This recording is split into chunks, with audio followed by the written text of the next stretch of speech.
Learn more at fedex.com/e-commerce. It's the Wednesday, February 26th, 2020 edition of the program. The first hour of the show is brought to you by our friends at James Gaddis Jewelers. Your bridal, engagement, and anniversary jeweler headquarters been serving Memphians and Mid-Southerners for 23 years. They're at 4900 Poplar between Mendenhall and St. Elmo in East Memphis. The website, GaddisJewelers.com. You can call them at 901-767-9648. On the program today, the Tigers fall in Dallas 58-53 to SMU. You could just about put a fork in them. Cody Toppert, assistant coach, kind enough to join us today at noon to talk about what happened last night. When you hold a team like the Tigers did to 2 of 21 from 3, you think you got a chance to win. But when you commit 21 turnovers, the turnovers, a big part of doing them in again. We'll get to your calls and your texts here in just a few moments. The officiating was absolutely horrible, but the Tigers still had their chances and could not come through. We'll talk plenty of Tigers basketball today. Again, Cody Toppert at 12. We'll talk college basketball in general with our friend Jerry Palm from CBSSports.com. He will join us at 11 o'clock. Also, the Grizzlies back in action tonight at Houston. They'll wrap up this miserable 4-game road trip, and more bad news on the injury front with the latest from Brandon Clark. We got dinner and a movie, your chance to win a terrific prize package. And as we do every day, we'll wrap it up with one final thing. Also, the latest from the NFL and the CBA and where we stand now with the players. Also, bad news for the New York Yankees as far as losing one of their starters, pitching starters for the rest of the season. So we got a lot going on in the program today. As always, we are very interactive. We invite you to be a part of the show. First Bank phone lines 360-8255. First Bank text line 67129. You can watch us live and message us at Sports 56 WHBQ on Facebook, Twitter, Instagram, Periscope, and YouTube. Another ugly game, Eli. Another ugly game last night. And another chance for the Tigers to hang in there, at least hang in the conversation for an at-large. That game was there for the pickings. SMU, not a really good basketball team, in my opinion, but they won another game while holding an opponent to under 40%. We told you yesterday that they were 14-0 when holding opponents to less than 40% shooting. The Tigers can only muster 34%. Thus, SMU continues that unblemished mark. Now 15-0 when playing very good defense, and that's what they did again last night. Tigers defensively were not too bad, but not enough offense as they fall by 5. Yeah, it's the turnover bug reared its ugly head again. 21 turnovers. If you're just going to score 53 points in a game, like you can't expect to win. Right. And I'm sorry, for a team that scores 53 points in a game to then spend the whole time in the post game saying, just tired of the refs being against us, is ridiculous. You scored 53 points. That's not a referee problem. That's an offensive problem. You turned it over 21 times. Did the refs steal the ball from you? Is that what it was? Is that how the refs were against you? They were stealing the ball from you? You can't complain about officiating when you play that poorly. You shoot 34% from the field. You shoot 23.8% from 3. You turn it over 21 times.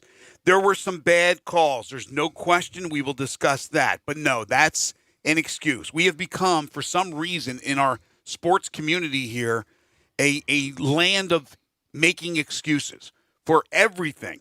There are no excuses, okay? I don't care about how young they are. They had golden opportunities. Now, I think last night was one of the first games, and people would probably disagree with me and think there's many, many games that you could look back and question Penny's decision-making. But I think last night there were certainly some questionable moves he made. One of them was keeping Tyler Harris in the game all the way until he fouled out. He was an absolute defensive liability and only made one shot.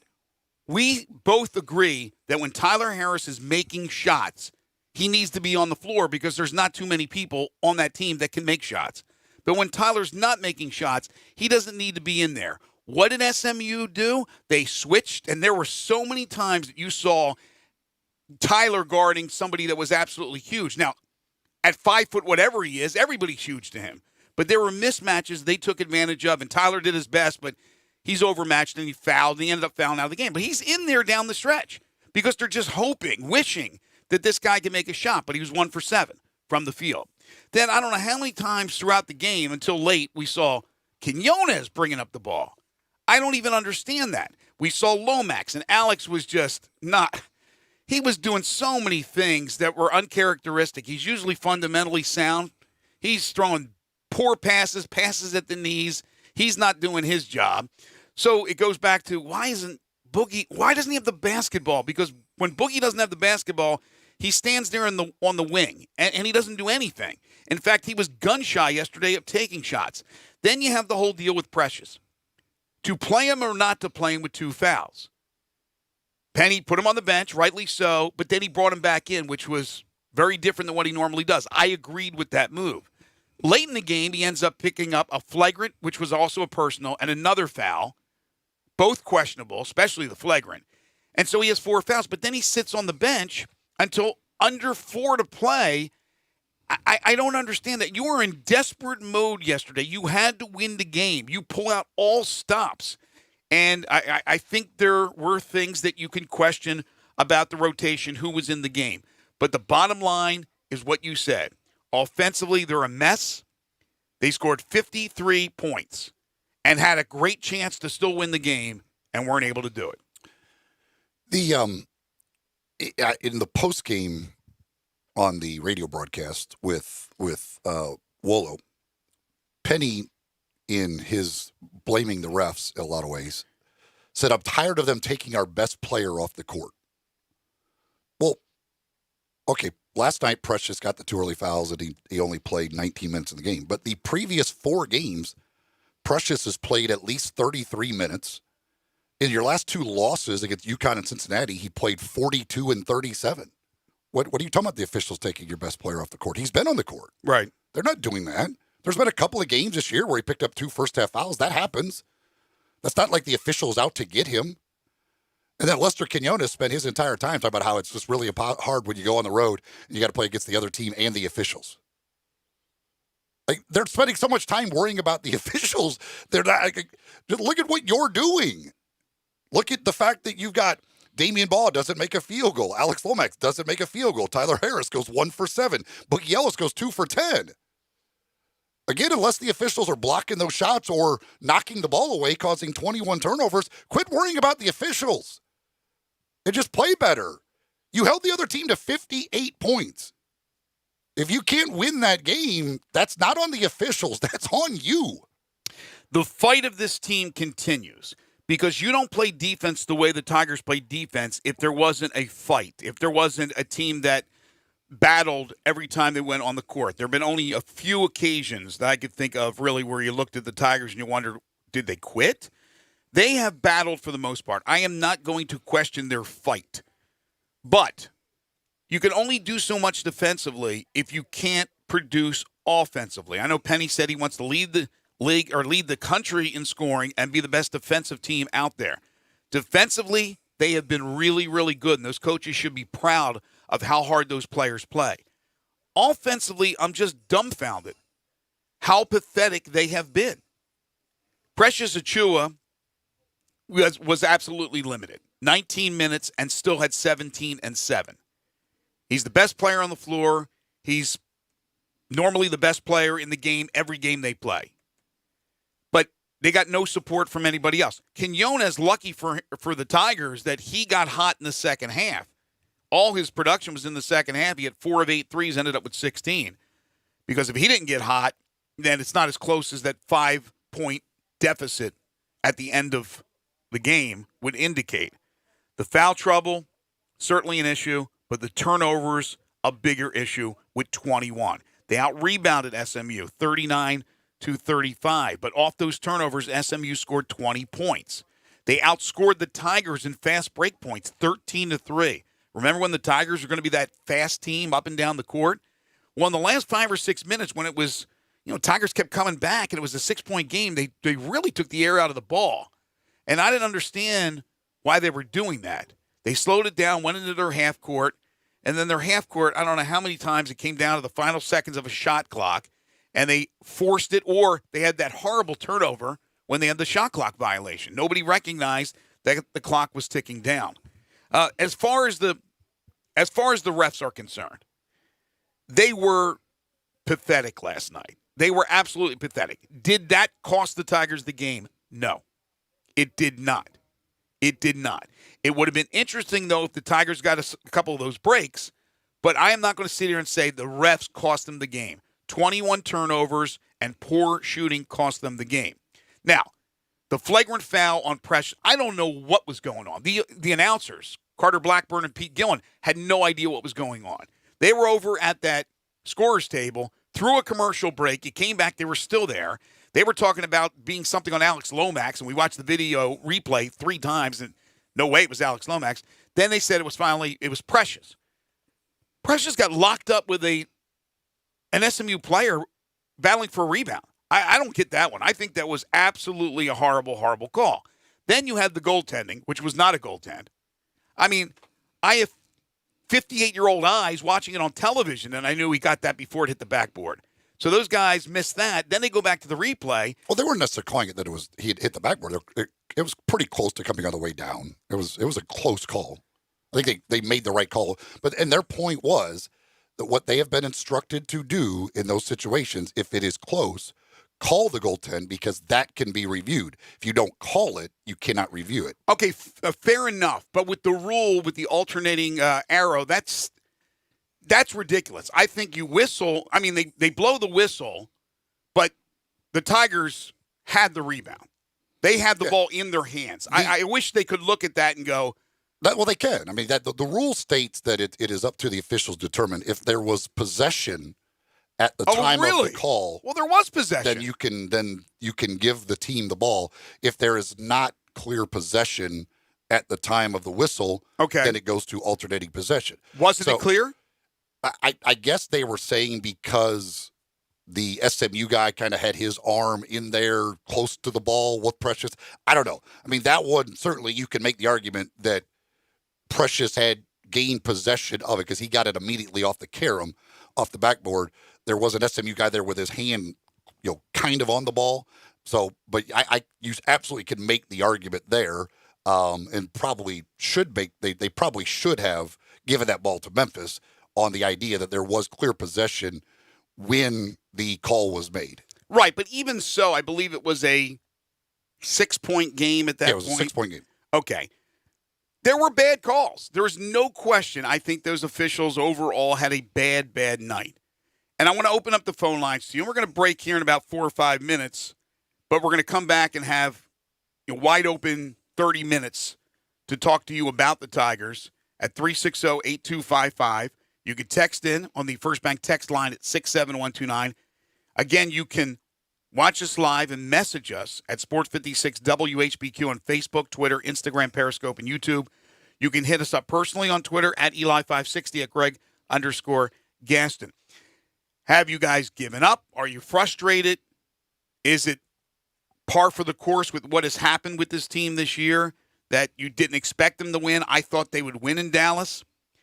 I guess now you can still say if they sweep their final 3 games and then get to the finals of the conference tournament and lose, maybe they can get an at-large, maybe. I think they're on very, very, very thin ice, if not already have fallen into the pond, the icy pond. And that's going to be a big enough challenge in of itself to go on the road. First of all, play Tulane on Saturday, but then Wichita State at home and at Houston a week from Sunday to wrap up the regular season. And if you don't win a few of these games and get lucky, you're not going to be getting one of those 4 byes, meaning you're going to play the first day of the tournament. So you're going to have to win 4 games to get the automatic bid into the NCAA tournament, get the automatic spot. So, yeah, I mean, it's going to be really difficult now because SMU has the tiebreaker. Now, SMU does have a tough schedule remaining. I mean, it's not out of the question that they could lose the 3 remaining games. Who do they have? They've got Wichita State at home, and they're on the road to the 2 Florida schools, and they're terrible on the road. So it's not out of the question they could lose all 3. Mm-hmm. but you've got to gain 2 games on SMU in these last 3 games. So you basically you either have to win all 3 and they lose at least 2 of those. But if you don't win all 3, then they're going to have to lose all 3, and that's going to be it's possible, but you're in a bad spot in trying to pass SMU with them having the tiebreaker and a game lead right now. If you have to win one of the remaining 3 games to clinch at least a 500 record in conference. Could you imagine, even with all the issues in this league this year, which is not that strong this year, and you go under 500? I mean, it's a possibility. If they beat Tulane, they're 9-7. Even if they lose their last 2, they finish 500. But if they were to lose all 3, and it's not out of the question, they would finish 8-10 in conference play. On the flip side, if they win these final 3, 11-7, and still with a little bit of a glimmer to be in the at-large picture. But they've used up all their lives just about as it comes down to these final 3 games. Thomas is dialed in. Hi, Thomas. Thomas, you there? Yes, sir. Yeah, go ahead. Hey, guys, how you doing? Good, thank you. I think the Penny Hardaway experiment is over with. I'm very concerned about what's down the road with this basketball team. They basically don't play like a college basketball team. They basically play like an AAU team. Penny could have used. I know the school was very reluctant to hire him, but he could have used somebody like a Larry Brown this year. That coaching staff is basically inexperienced. We know about the team being the youngest team in the country, but that's really no excuse. I don't think right at this point in time that he's a very good college basketball coach, and I'm saying that having been always been a fan of Penny Hardaway, even when he was at Troy. I like I say, I think that experiment is for it because that's exactly what it was. That the hire was an experiment, and I think it's over with right now, guys. Because you actively talking about what's his name, the assistant coach, Mike Miller. Mike Miller talking about leaving, going pursuing another job, and from what I understand, there's some turbulence going on out there with the coaching staff. So I think the experiment might be over, and I'm worried about it. I'm definitely worried about the recruiting class for next year. All right, Thomas, thank you very much. Of course, Mike is not saying anything outwardly. That's people talking about through their sources that they believe there's a chance that Mike will leave. Mike's not out there saying that, I may leave. A couple of things. One, I disagree. I don't think it's an experiment. This is who they hired, knowing that there would be growing pains. Number 2, it is ludicrous to think that anything like a change is going to happen. This is still a team that won over 20 last year, should win over 20 this year. Huge disappointment. But what is not disappointing is the attendance, which I believe is 9th in the nation. So whatever you think, if you question the coaching moves or his coaching ability, Penny is beloved. Penny's respected. And this isn't Tubby Smith getting 2 years. Penny's going to get all the time he wants and all the time he needs to turn this thing around and to get them back to the NCAA tournament. Yeah, certainly nothing's happening after this year. I mean, you go into next year, and they would have to take a big drop in ticket sales and another disappointing year to even be anywhere near that. But there's certainly, I could see concern as to where this is going. This is turning into a disaster of a year. And yes, if Mike Miller leaves, and I don't believe Mike Miller will be back as assistant coach at Memphis next year. That's not anything from him or anybody. I don't think that he got in this to be a long-term assistant coach. Like, I think if after a couple of years he's not a head coach somewhere, he'll be like, I don't need the money. Like, I don't really want to put all this time in it. His kid's going to be a senior next year. Like, I could see him just saying, like, I'd rather watch his senior year of basketball than be spending all my time. I've heard the same thing. Dealing with this. So I don't think he will be back, whether he's coaching somewhere else or not. I don't know.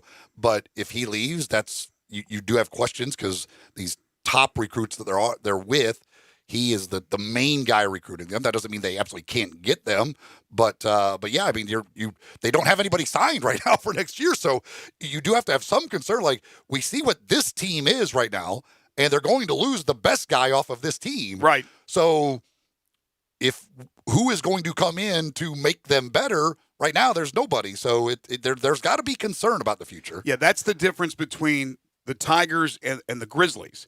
Even if the Grizzlies fail to make the playoffs, and it'll be somewhat disappointing, they have put together a nucleus that people are really excited to see moving forward with more experience and adding some other pieces that they will be very competitive. I'm not saying an NBA championship team, but very competitive moving forward. The Tigers have a lot of question marks, whether it's coaching staff, players right now who may leave. And then where are we with recruiting? Right now, it's a big donut. Now, I know Penny's working on some of the biggest names out there, but will these guys follow through? Will they come to Memphis? Will they try to turn pro? So there's a lot of questions out there, and that's what I think concerns Memphis fans. We're up against a break. When we come back, Ed, Tony, we got 2 open lines. Let's get you on, folks. Let's hear what you have to say about the Tigers at 360-8255. Text in at 67129. This is Middays on Real Sports Talk, Sports 56, 96.1 and 87.7. Take Sports 56 with you on your phone or tablet. Download our official Sports 56 app today. There's a new commissary in town in Collierville. Germantown Commissary is doubling. Yeah, they're still going to have the old Germantown Commissary by the tracks, but now there's a huge new Germantown Commissary in Collierville at Poplar and Houston Levee Road. It's huge, too. There's a drive-through. There's plenty of parking, no telephone pole to get in your way, a cool patio. It's right by the track, so the tradition continues. And this is a tradition that's been around forever. That commissary is famous for hickory-smoked, slow-cooked Memphis-style barbecue. They've got a private party room at the new one in Collierville. Self-catering still continues. Party packs for $5.95. Basically, the great ribs, the great pulled shoulder, the great deviled eggs. Everything is there in Collierville and Germantown now. So there is now a Germantown and Collierville style of barbecue. It's called Germantown Commissary. Mid-South Power Distributors is your source for all things diesel. For more than 26 years, they've supplied all the diesel parts that you need. From simple repairs to complete overhauls, they have it all. Whether it's heavy, medium, light duty, agricultural, marine, or off-road, Mid-South Power is the leading source for all things diesel. Fuel injection, turbochargers, engine parts, alternators, starters, and brakes, they can supply all the parts and services you need. Stop in today at 3250 Mill Branch Road in Memphis or call 901-396-0710. Hi, this is Troy Five-Ash, owner of Five-Ash Roofing. It is that time of year where the weather is unpredictable, and given the recent storms, it's a good time to discuss insurance claims. So here's a few things you should know. Always hire a local contractor, because if you have a problem with your roof down the road, you want to be able to find him. Never allow anyone to pressure you into signing a contingency contract. They're used as sales tools, making you feel committed, and the truth is, those contracts are not worth the paper they're written on. Be careful of door-knocking salesmen. Some are reputable, but many are not. They canvass the neighborhood and tell everyone to file a claim, working their percentages and not caring if you file a claim even when they know the likelihood of it being approved is low. Some will even damage your roof hoping to convince the adjuster it's storm damage. That's fraud, and contractors have gone to jail for that. So do your research and know who you're hiring. Five-Ash Roofing, the official roof of the University of Memphis Athletic Department. Fair, honest, and ethical. 367-0050 or memphisroofer.com. Five-Ash Roofing, it's what we do. We're here for you. Got something you want to get off your chest? You better have a backup plan. Want to join the conversation? Someone needs to tell him he has to grow up. Join us on the First Bank phone lines at 360-8255 or the First Bank text line at 67129.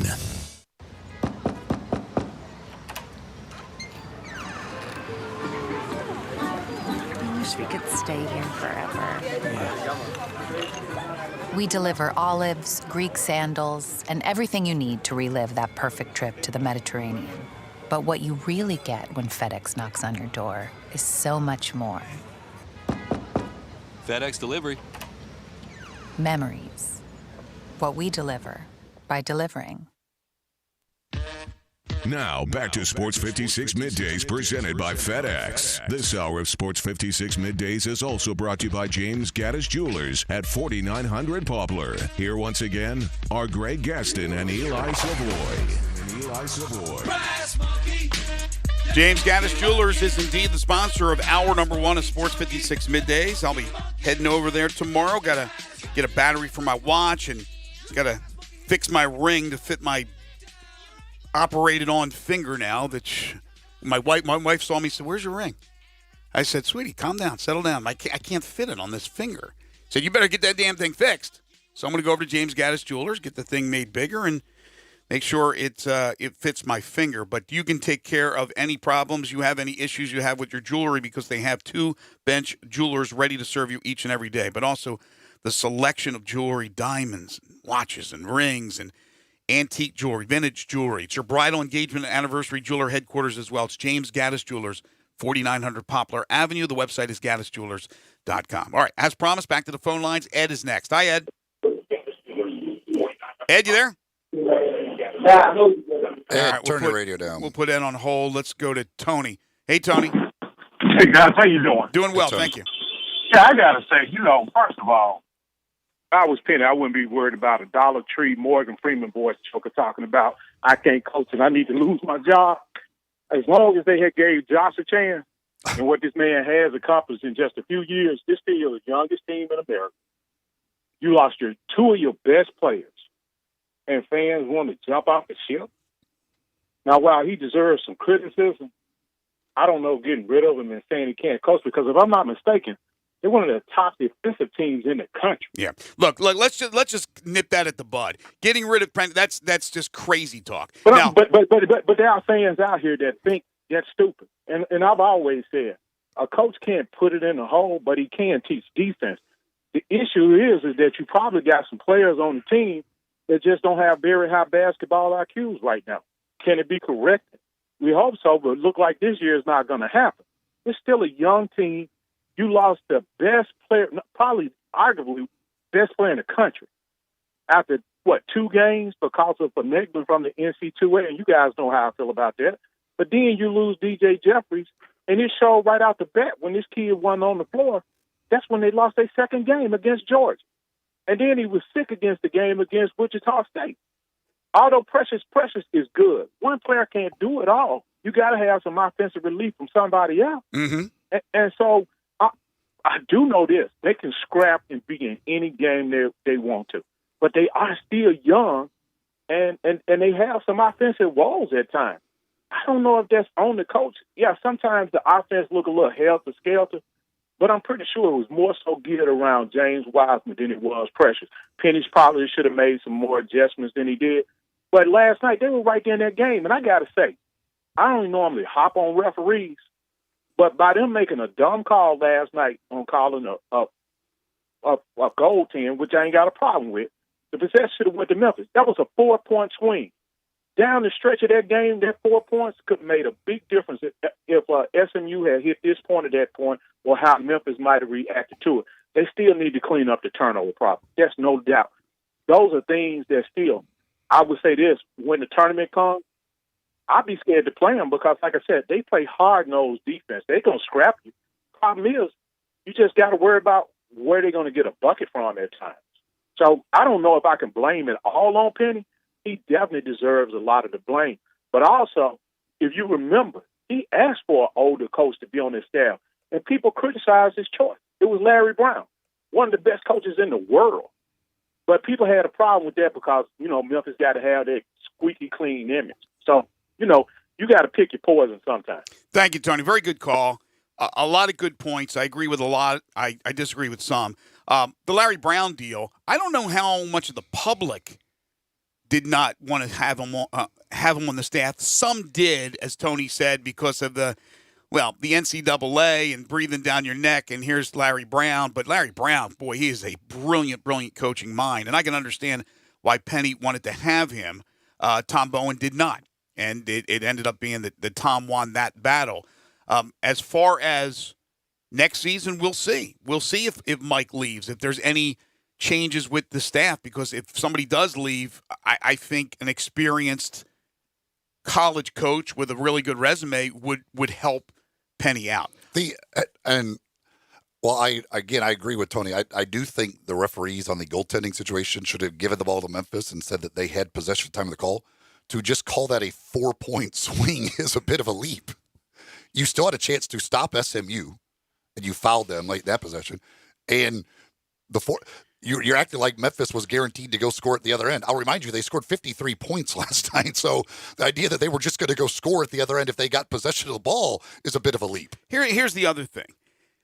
If you watch that game last night closely, especially in the second half, you saw where they would sag off Damian Ball at the three-point line. They would sag off Alex Lomax at the three-point line. They did their homework. They knew exactly who could possibly beat them from the beyond the arc, Tyler Harris being the key guy, and he ends up going 1 for 7 from the field, 1 for 5 from 3.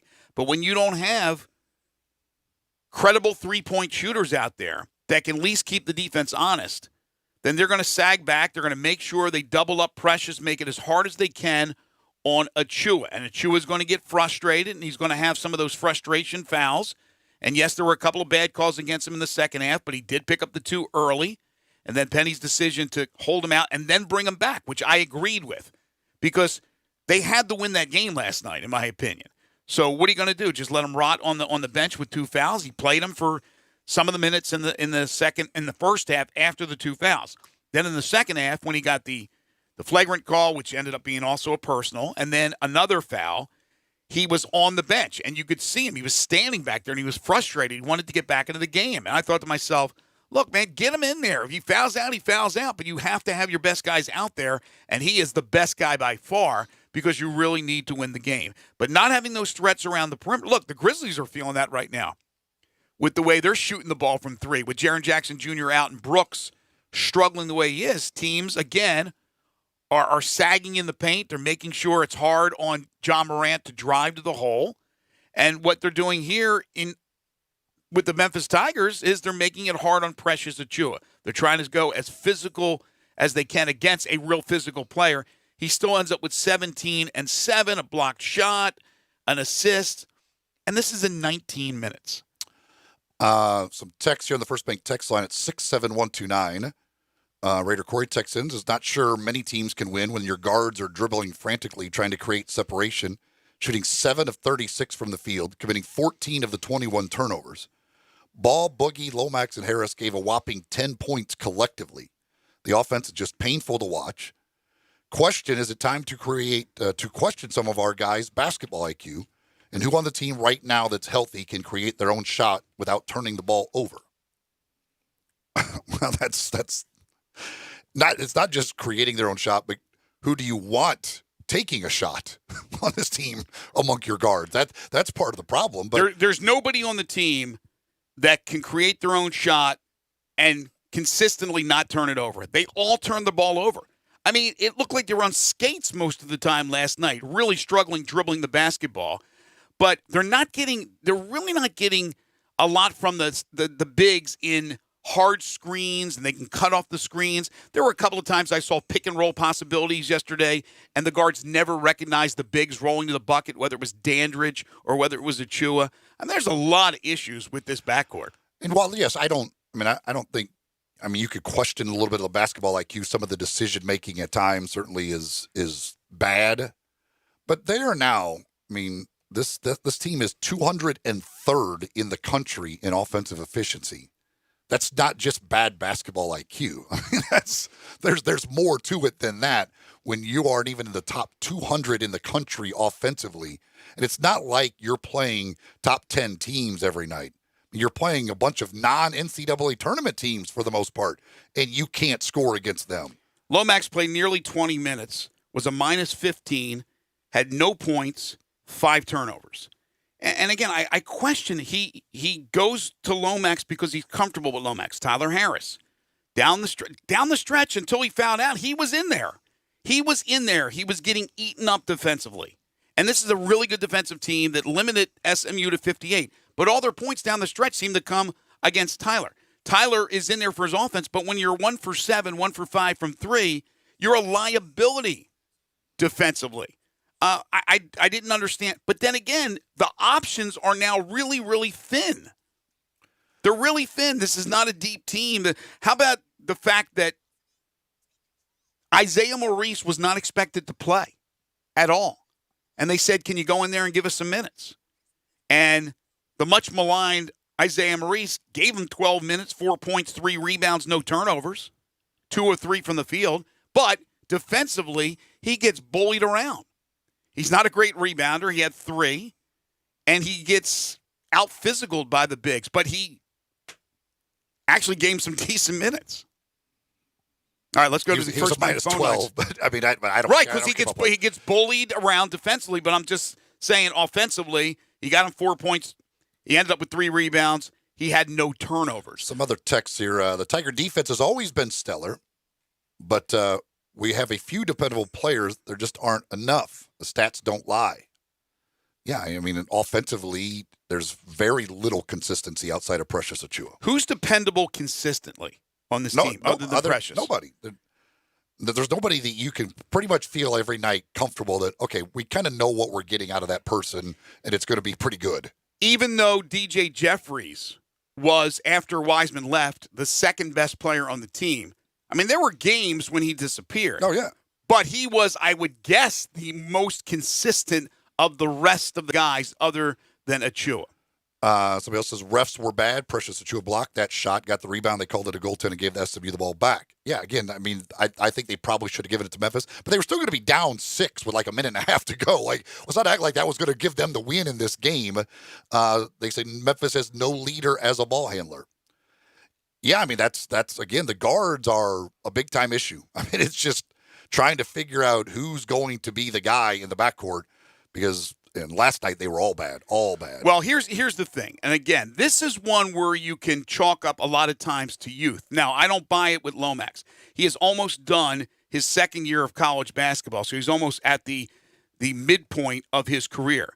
But some of these other guys, especially Damian Ball, I think Damian Ball could end up being the guy moving forward in the future that becomes the guard, sort of like Andre Turner, who struggled as a freshman and then turned out to be one of the great guards in Memphis Tigers history. Jeremiah Martin didn't play a lot as a freshman, but look what he turned into. I'm not saying that Ball becomes those guys, but I think he has the possibility. He has the athleticism.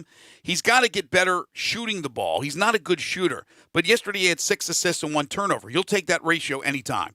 Back to the First Bank phone lines. William is next. William, how are you? Yeah, how you guys doing? Good, thank you. It's just a mess, man. It's a mess, and I'm concerned about the program because I think Penny's going to have to take a hard look at what he's doing because, first of all, he has too many guys handling the basketball. Mm-hmm. You know, that's a problem. You know, last night, Aquinas was bringing the ball up. I'm saying, why is he bringing the ball up? I said the same thing. You know, he has too many balls. I think he put a lot on these guys' plate as freshmen, and he should have took some of it off. He should have signified one guy to handle the ball on offense and run the offense. Second of all, I'm like you, man. When a player is playing poorly and not helping you, you have to pull him and give somebody else a chance. Lomax has been terrible with carrying the ball, turning the ball over, and he should have been pulled earlier. Tony Harris, like you said, if he's not scoring, he's a liability. It shouldn't take you that long to give those guys minutes because I believe that if Ball and Boosie played more on that game last night, they have a little better chance to win. But the bottom line is that Penny's going to have to reevaluate what he's doing or this team is going to struggle. And as for recruiting, from what I understand from rivals, they're in good shape with some big-time players, but we know how that can all change. Yeah. So he's going to have to make some changes or he's going to have more problems. And I don't believe – and say he even get these guys who look like he has a chance to get – they're freshmen next year too. Right. You know, so, are we going to hear that again, the whole youth thing next year with those guys, if they're able to land those guys? That's right. So he has to reevaluate what he's doing. I think he needs to simplify things, like you said. The bottom line, Greg, that's so disappointing to me is that all these games we'll watch them play. I can't think of 1 or 2 games where they played really good basketball. When I mean by that, I mean they shot over 50%, they shot over 75% from the free throw line, and they had less than 15 turnovers. Yeah. I don't remember any games or 1 or 2 at most where they did those 3 things. to their credit, they've been a good defensive team all year, but you still have to score. Right. You still have to score, and that's something that he needs to reevaluate what he's doing on the offensive side of the ball, or there's going to be some problems. There's only so much. We love Penny here. I love Penny. I went to school out there, but this was ugly basketball this year. Yep. William, thank you, man. Basketball. Well said. Appreciate the phone call, my friend. I didn't mean to cut you off there. I want to go to Chris now. Hey, Chris. Hey, guys. Just want to talk about the game last night. Sure. People are saying, take this guy and put this guy in. All the guys were awful last night except one. So, I mean, Right. what are you going to do? Right. You going to switch people who's missing for people who's missing? You have to have 5 on the court, right? Yeah, I mean, the problem Quinones was is- not terrible last night. There were 2 guys that weren't terrible. Well, no, he wasn't terrible. He turned on in the second half. First half, he was awful. He was awful. The second half was, yes. Second half, you're right, though. He turned it on. But to me, I don't even blame it on coaching. I don't blame it on anything other than lack of talent. At this point, and I'm not saying that because, our big guy left and our guys hurt, that's all the problems. But, when you have to bring in the guy, I forgot his name last night, the tall Maurice guy who, he can't box out. He gets pushed around. He scored 4 points. He gave up 8 points, and he gave up 8 points by himself in 3 possessions. And Penny tried to take him out of the game and couldn't replace him with anybody. It was like, well, okay, just stay in.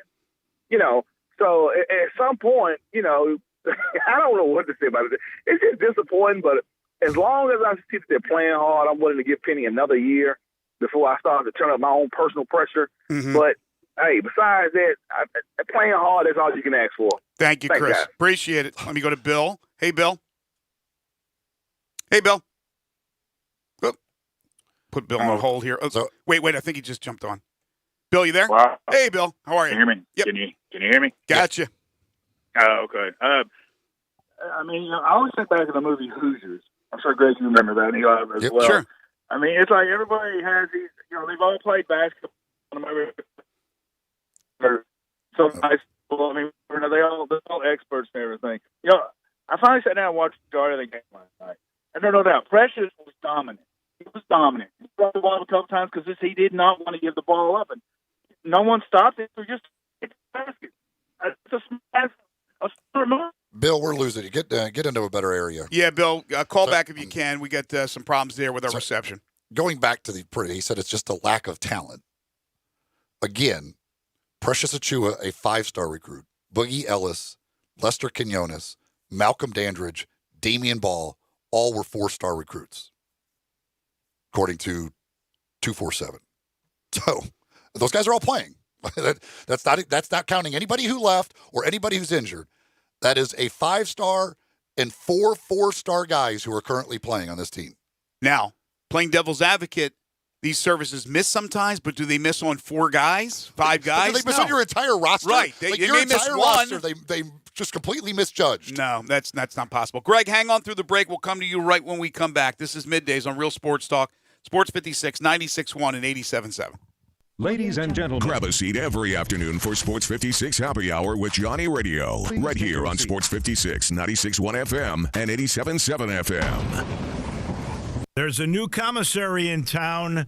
In Collierville, Germantown Commissary is doubling. Yeah, they're still going to have the old Germantown Commissary by the tracks, but now there's a huge new Germantown Commissary in Collierville at Poplar and Houston Levee Road. It's huge, too. There's a drive-through. There's plenty of parking, no telephone pole to get in your way, a cool patio. It's right by the track, so the tradition continues. And this is a tradition that's been around forever. That commissary is famous for hickory-smoked, slow-cooked Memphis-style barbecue.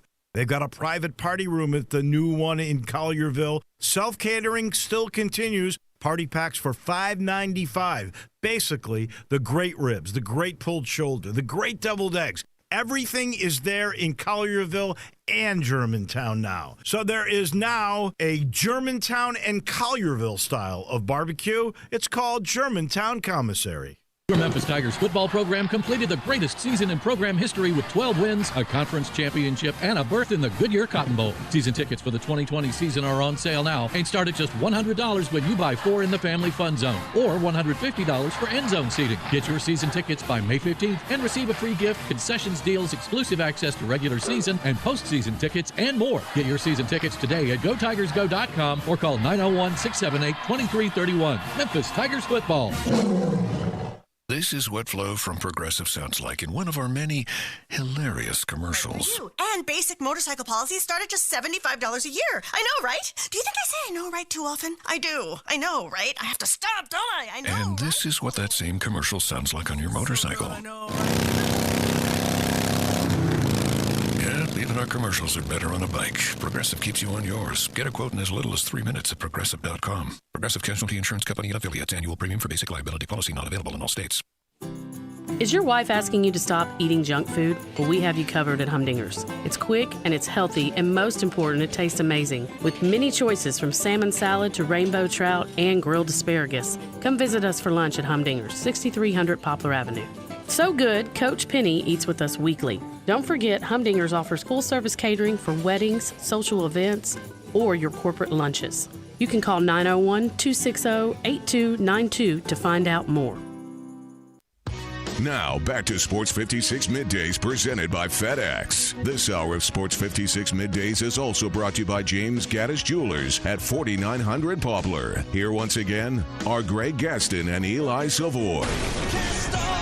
Welcome back. We've been talking about the Tigers' loss last night at SMU. Get back to your calls here in a second. In hour number 2, Jerry Palm will join us. We'll get his thoughts on what's happening nationally as we're getting closer and closer to Selection Sunday and the NCAA tournament. And we will be joined, at least we're scheduled to be joined by Cody Toppert, Tigers assistant coach, at noon. We also have dinner and a movie. And the people who want to just talk about its freshmen, they're really young. Houston, who's probably the best team in the conference, the 2 best players on their team are freshmen. The 2 guys who just lit the Tigers up, and the Tigers won the game, but those Mills and Sasser are both freshmen. They're both 3-star freshmen, by the way. One was ranked 199th, the other was ranked 399th. But the Tigers have no talent. Right. Or it's young. And the Tigers beat them. Which tells you that there is talent on this Tigers team. It's other things that are happening down the stretch in games that is helping them lose. And last night, of course, turnovers being a big part of it. All right, Greg is next. Hi, Greg. Welcome to the show. Hey, Levi, Greg. Thanks for taking my call. Sure. You mentioned something on the last segment about recruiting rankings. Mm-hmm.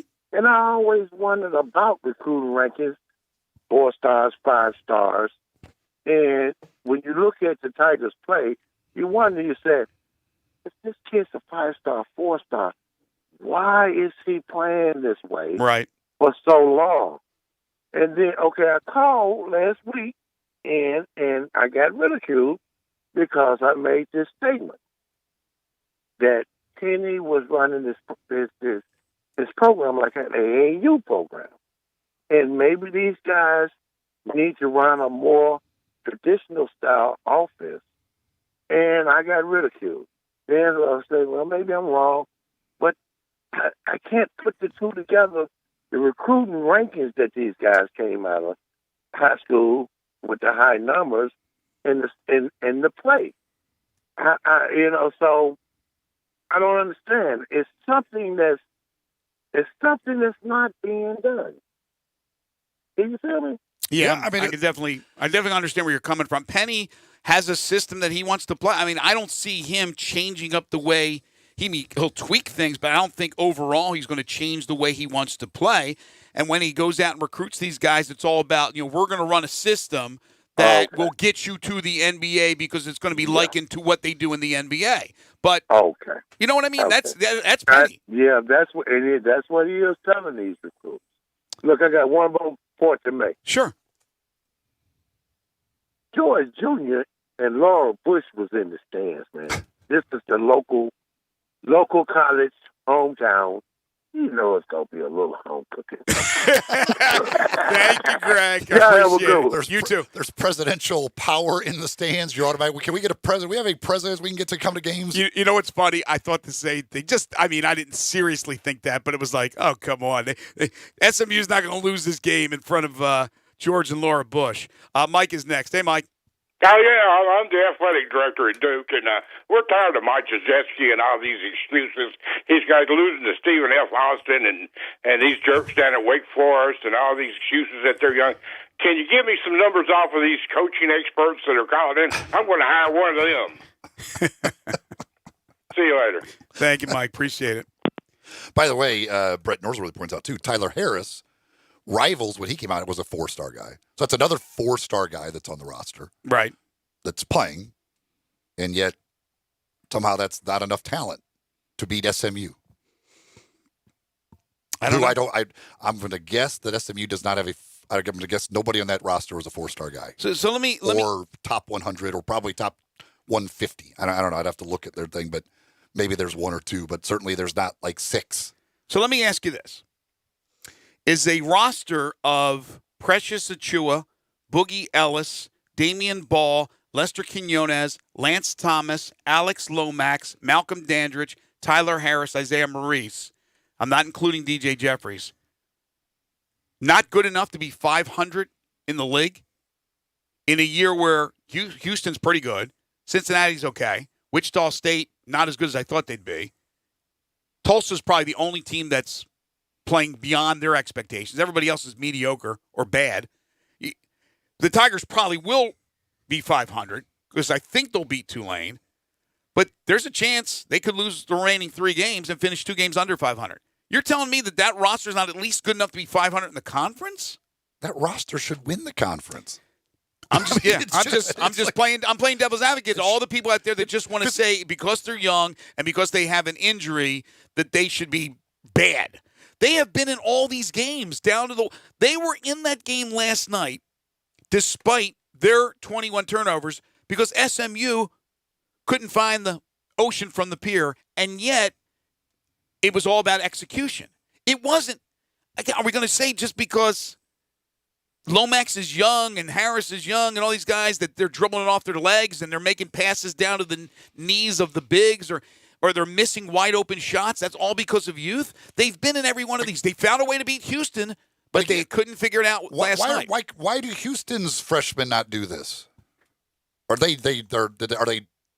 somehow older freshmen? No, but people will counter with they are comfortable because they have veterans around them that they can lean on. So there's less pressure on them. Did you watch them play? They don't lean on the veterans. They give them the ball as they go make plays. No, and what do? They go make plays. I know. I'm just trying to throw out a counter. What Kelvin Sampson said at the end of the game the other day when he was asked about the last possession, he's like, we got Caleb Mills the basketball and let him go make a play. That's their freshman. They're like, hey, we're going to give you the ball. Go make a play. And he did. He missed the shot, but that's what they want to do. Like, we trust him in that situation to go get off a good shot. He went and got a good shot. We'll take that shot every time if we can get it. HD is next on the First Bank phone lines. Hi, HD. Yeah, I was just going to say something. I think you just said it. But all these are freshmen playing with freshmen, whereas Houston has players that are upperclassmen and the freshmen are blending in. Just like I go way back. When Keith Lee came, we had Bobby Parks and Doom Hayes. And then Beckford came in. We had Keith Lee there as an experienced player. Mm-hmm. Same thing when Penny came in. David Vaughn was there. So you just can't expect all freshmen to play up to their capabilities when their teammates are all freshmen. But do you expect all of them to struggle except for Precious? I don't expect them all to struggle, but I don't think their offensive capabilities aren't what they were supposed to be. Oh, that's for sure. But yesterday you had Precious play as well as he could for his 19 minutes, and Lester played a poor first half and a good second half, and everybody else was poor to mediocre, and they still had a chance to win, which tells you they still have a lot of talent on that team. They do have a lot of talent, but if they had a couple of juniors and a senior, they'd be a lot better. Gotcha. Thank you, HD. Appreciate it. I don't disagree with having the veteran player will help. Look at the national champions over the years, normally it's a nice mixture of young, talented players and veteran upperclassmen. They went out and they got the kid from Little Rock who decided to go to the NBA, and it was the right move. His name's escaping me. Help me out. Rajon Tucker. Rajon Tucker. But they need to look at that, in my opinion. Penny needs to scour the portal and see what's available out there. They need to look maybe at a JC player or two and couple that with these players that are coming back, and we'll see what he has coming in. Because if you don't, and this is where I agree somewhat with HD, if not, let's say they do get Green and they do get Brown, which would be a coup, right? Those guys are going to be your best players. So once again, your best players are going to be young. Are we going to go through the whole thing next year that, well, they're young, they're making mistakes because they're young, and that happens, and then here we go, and then we do it again for the following year. You do need a nice little combination. I believe he's absolutely right on with that. All right, coming up in hour two, Jerry Palm, CBSSports.com. Then we'll get back to your calls. We'll talk some Grizzlies who lose Brandon Clark for a minimum of 2 weeks, and this is starting to get real ugly. They'll play at Houston tonight, wrapping up their 4-game road trip. And then Tigers assistant coach Cody Toppert will join us at 12 o'clock. We'll have dinner and a movie at the end of this second hour. This is Middays on Real Sports Talk, Sports 56, 96.1, and 87.7.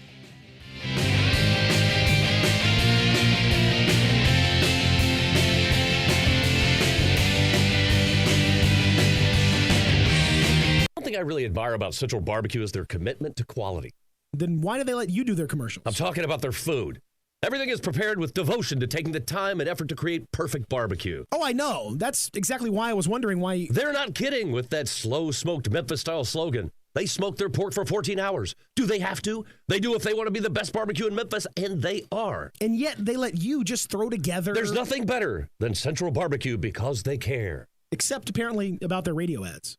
Get to Holly Chevrolet in Marion to take advantage of great deals during Holly's 2020 kickoff sale. Right now, get 0% financing for 72 months on the all-new 2020 Chevy Silverado 1500 plus $1,000 bonus earnings. Or get 0% financing for 72 months on a new 2020 Chevy Equinox plus $500 cash allowance. Stop by today and check out Holly's large selection of new and pre-owned cars, trucks, and SUVs ready for you to enjoy. And at Holly Chevrolet, it's a no-pressure, no-hassle environment. As a matter of fact, there's no badgers and never pay a dock fee. Find new roads at Exit 14 off I-55 in Marion, just 15 minutes from downtown Memphis, or online at hollychevrolet.com. 2020 Chevy Silverado 1500 stock number N4007. 2020 Chevy Equinox LD front-wheel drive stock number N4074. 0% financing on approved credit. All discounts, rebates, and incentives are included and applied. Must qualify finance with GM Financial and 2005 or newer GM product. Prices do not include tax, tag, title, registration. Take delivery by 3/2/20. See dealer for details. It's February. Hi, this is John Conway with Conway Services. Are you considering replacing your air conditioning system this spring? Conway Services and Carrier have teamed up to make now the perfect time to replace that old energy-guzzling system. February is one of our slowest months of the year. Our warehouse is full and our crews are slow. So to spark business during these slow winter months, Conway Services is giving away Carrier 80% gas furnaces absolutely free with the purchase of a standard Carrier air conditioning system. That's right, purchase a Carrier air conditioning system in the month of February and get the gas furnace for free. If that's not enough, we'll include an April air cleaner, a 10-year parts warranty, and a free Nest thermostat. Plus 12 months interest free. See why I call it February? And you know with Conway Services, you'll be receiving our award-winning service every time. So call Conway Services, the Mid-South's premier heating, cooling, plumbing, and electric service company. And the first 30 callers with a 10-year-old heating and air conditioning system will come out and inspect it absolutely free. Call 384-3511. Conway Services. Call Conway today. Let's up your life with Let's. Spring is almost here, and this is the perfect time to visit Lads of Memphis for all your golf cart and lawn tractor needs. Visit their open house on Saturday, March 7th, and check out the new Spartan mowers and current promotions. Test drive a new Club Car Onward golf cart and spin the prize wheel for a chance to win up to $500 in Lads credit. Let's up your life with Let's. Let's up your life. You're in charge of hiring, and Indeed has solutions, like online skills tests, which let a candidate show that they're the right hire. Indeed will also give you this sticky frog, which will suddenly leap and stick to the face of the perfect hire. Okay, there's no sticky frog. But skills tests, That's a for sure. See why independent research by Silk Road shows Indeed delivers 3 times more hires than any other job site. Visit Indeed.com/promo today and get a free sponsored job upgrade on your first posting. Terms, conditions, and exclusions apply. You already know you can listen to Sports 56, 96.1, and 87.7 anywhere with the Sports 56 app or at sports56whbq.com. But you can also keep up to date with everything going on by keeping up with Sports 56 on social media. Be sure to follow us on Twitter, Facebook, Instagram, YouTube, and Twitch for information on breaking news, chances to win prizes, and video of all the shows. Don't miss out on anything that's going on. Stay in touch with Sports 56, 96.1, and 87.7 on social media. DeSoto Auto Sales specializes in late model cars with low mileage. They have the highest standards in the car industry. All of their cars are test driven, checked out from head to toe. Unlimited inventory, every make and model. And if it's not on the lot, they'll find it for you. Walk in the door of DeSoto Auto Sales, 5704 Goodman Road. Within 45 minutes, you can test your car, get credit approval, and finish paperwork within an hour. No shortcuts at DeSoto Auto Sales. Kind, courteous employees, a down-home environment. DeSoto Auto Sales cares about your time. Lowest prices in a 350-mile radius. We're living in a world today where time does matter. Visit them online. Check out their referrals. DeSotoAutosales.com. Very proud to serve DeSoto County and other surrounding areas. DeSoto Auto Sales, 5704 Goodman Road. Call 662-890-7184. 662-890-7184. Come on down to DeSoto Auto Sales. We are Sports 56, WHBQ Memphis, WIVG-FM Tunica Memphis, and WPG-FLP Memphis. Flynn Broadcasting Stations. Now, back to Sports 56 Middays delivered by FedEx. This hour of Sports 56 Middays is also brought to you by Gold Strike Casino and Resort in Tunica. Here once again are Greg Gaston and Eli Savoie.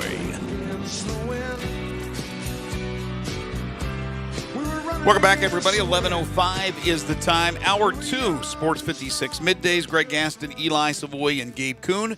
We are in the Family Leisure Studios where family and fun come together. Family Leisure is located at 2120 Whitten Road. It's just north of I-40. Factory Direct Pool Spa and Patio Furniture. They got some amazing deals going on right now at Family Leisure. Also, Sports 56 Middays is delivered each and every day by our title and presenting sponsor. That's the great folks at FedEx. No matter what stage you're at in your business, there's room to grow online. Learn more at fedex.com/e-commerce. And the second hour of the program is brought to you by the Moneyline Book Bar and Grill, the South's premier sports entertainment venue located inside the Gold Strike Casino Resort in Tunica, Mississippi. It's Wednesday. It's time for Jerry Palm. It's time for Sports 56 Middays Weekly Chat with Jerry Palm, college football and basketball writer for CBSSports.com. Here are Greg, Eli, and Jerry. To avoid complications, she never kept the same address. In conversation, she spoke just like a baroness. He is Jerry Palm from CBSSports.com. You can follow him on Twitter at JPPalmCBS. Catch him every Wednesday during both the college hoop and college football seasons right here on Sports 56 Middays. He joins us now. Hey, JP, how are you? I'm fine. How are you?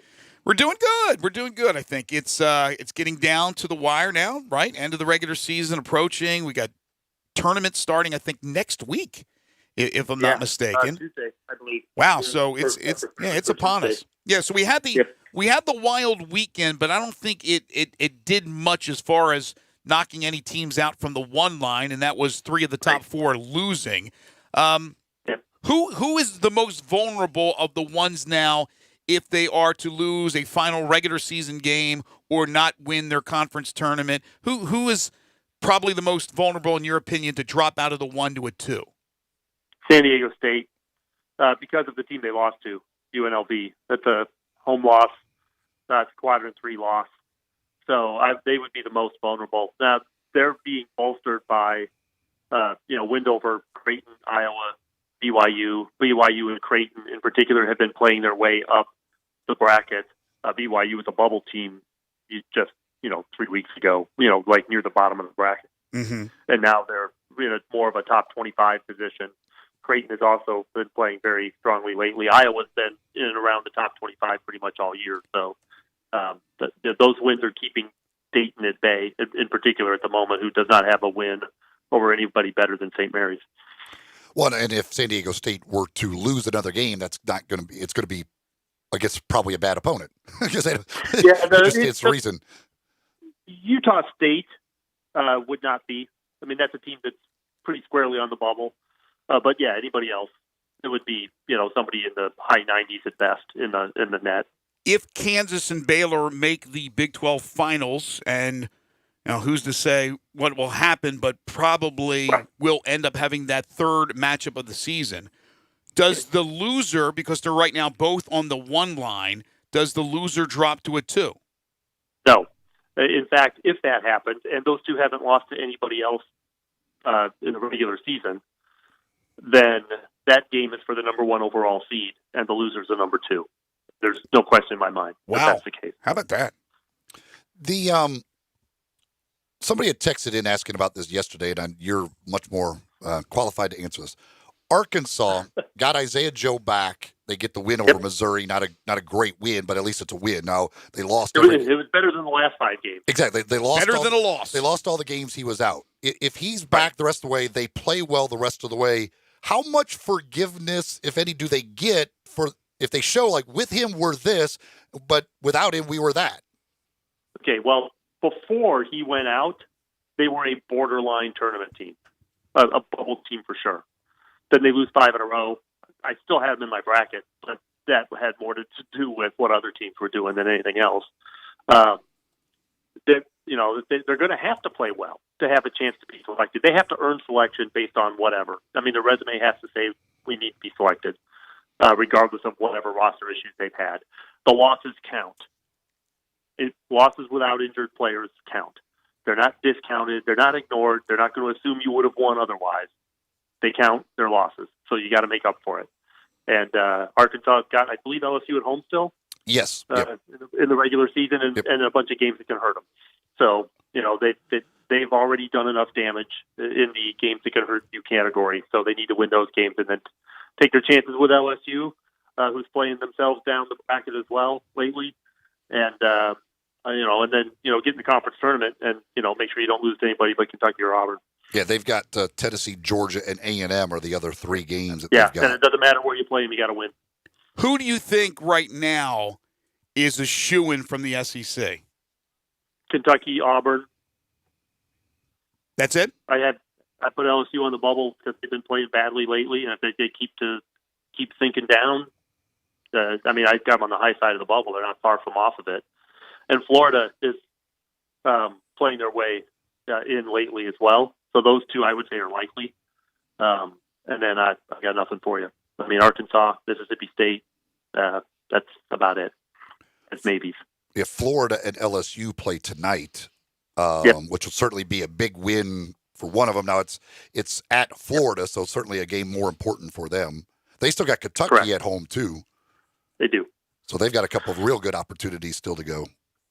Yes, yeah, and they've been playing better. I mean, it would be an exaggeration to say they're playing at the level we expected of them before the season because those expectations were very high, but they've been playing better the last few weeks. All right, so Duke last night takes it on the chin in a wild double overtime game to Wake Forest. We had a caller reference that earlier in the show, 113 to 101. Where does Duke stand right now? Well, they were a high 3. They're probably a low 3 now. My timeline was full of Kentucky fans overnight. Mocking, I guess people like me and analytics people, it's saying, well, Duke will be a number 1 seed now that they lost to Wake Forest, and we'll keep moving down even though we beat LSU in Florida, and that's not really how it's happened. But, but it was amusing to me that, fans of a team that lost to Evansville at home is mocking anyone else's losses. But right. Yeah, but their Kentucky fans are a little upset. They feel like they're being underseeded. Sure. But with that said, Kentucky is a 4, and as you said, Duke is a lower 3. So who knows? If there's another bad loss for Duke, and Kentucky could take care of business, they'll end up being seated higher than Duke when it's all said and done. That may yet happen. The problem for Kentucky is there isn't anybody they can resume build against except maybe Auburn. And Duke has got a similar problem, but LSU and Florida State are there, and those are both better than anybody Kentucky can play. Mm-hmm. So all Kentucky can do is keep beating the tomato cans in that league, and then take your chances when you get to play one of the better teams. But winning the SEC this year is not like winning the SEC last year. Just tell them you got a purple ace in the hole every time they want to try and say anything about that. No, absolutely. I bring up Evansville, and my Twitter feed starts spinning like a slot machine. just tell them to go check the Missouri Valley Conference standings and ask them how Evansville's doing in there. But that was November. Yeah, still this season though. Yeah, last time I checked, it wasn't 3 years ago. The American, you've got Houston as an 8. Is that correct? Yeah, as an 8. Sounds about right. And so that was after the loss to Memphis. Okay, so that's correct. And then do you have anybody else in Cincinnati? Wichita in the last four in, and Cincinnati in the first 4 out. Okay. And Memphis, I took off my bubble after. Last night. I understand. They just don't look like the kind of team that can do what they need to do to get in. They're good at home against the better teams. They show up fired up. Houston, Wichita. Wichita's coming. Cincinnati. Fired up and play well in those games. But then you lose to SMU twice. At home. South Florida at home.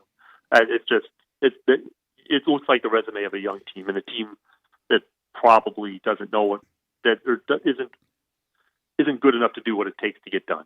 Yeah, along those lines, and you're only one person. You can't speak for all of the national media people, but the way they look at Memphis, if the Tigers don't get it done, win the conference tournament, get the automatic, end up in the NIT, with the Wiseman debacle, with the injuries that have happened with the youth, how do you think the narrative will be nationally?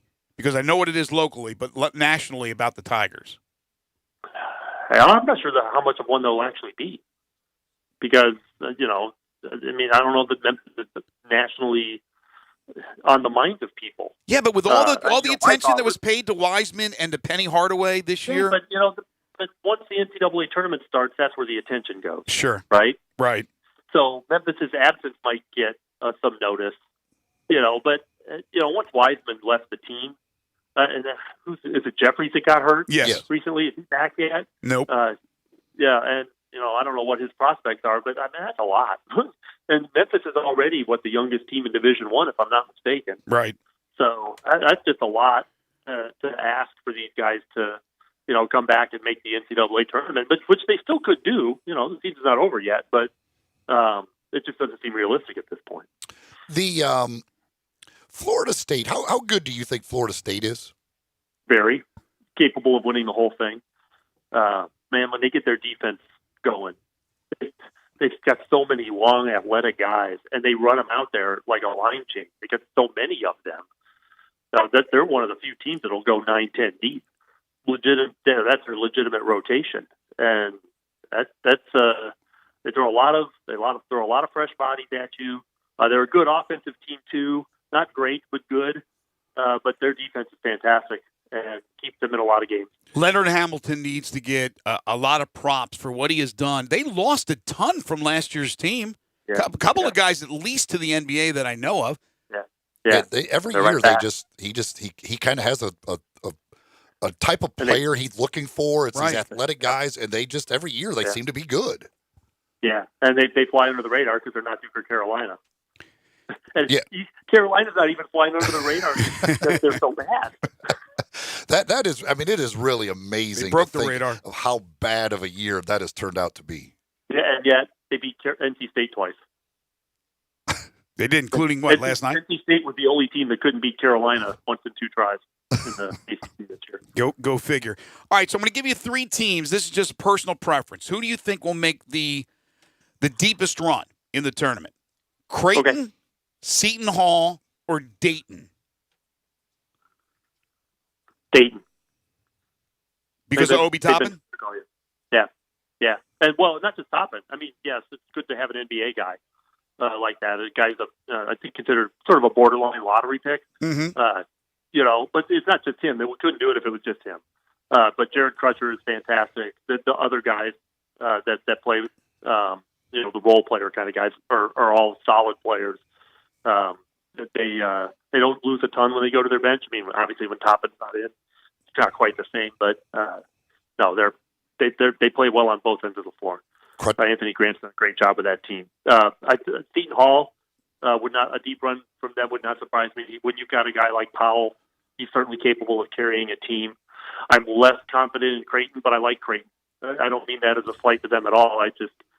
Creighton doesn't have that one guy that they can really lean on, in crunch time situations.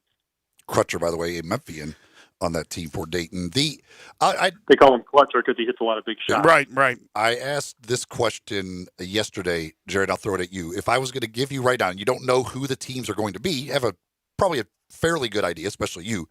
If I was going to give you all the 1s and 2 seeds in the NCAA tournament or the rest of the field to win it all, who would you take?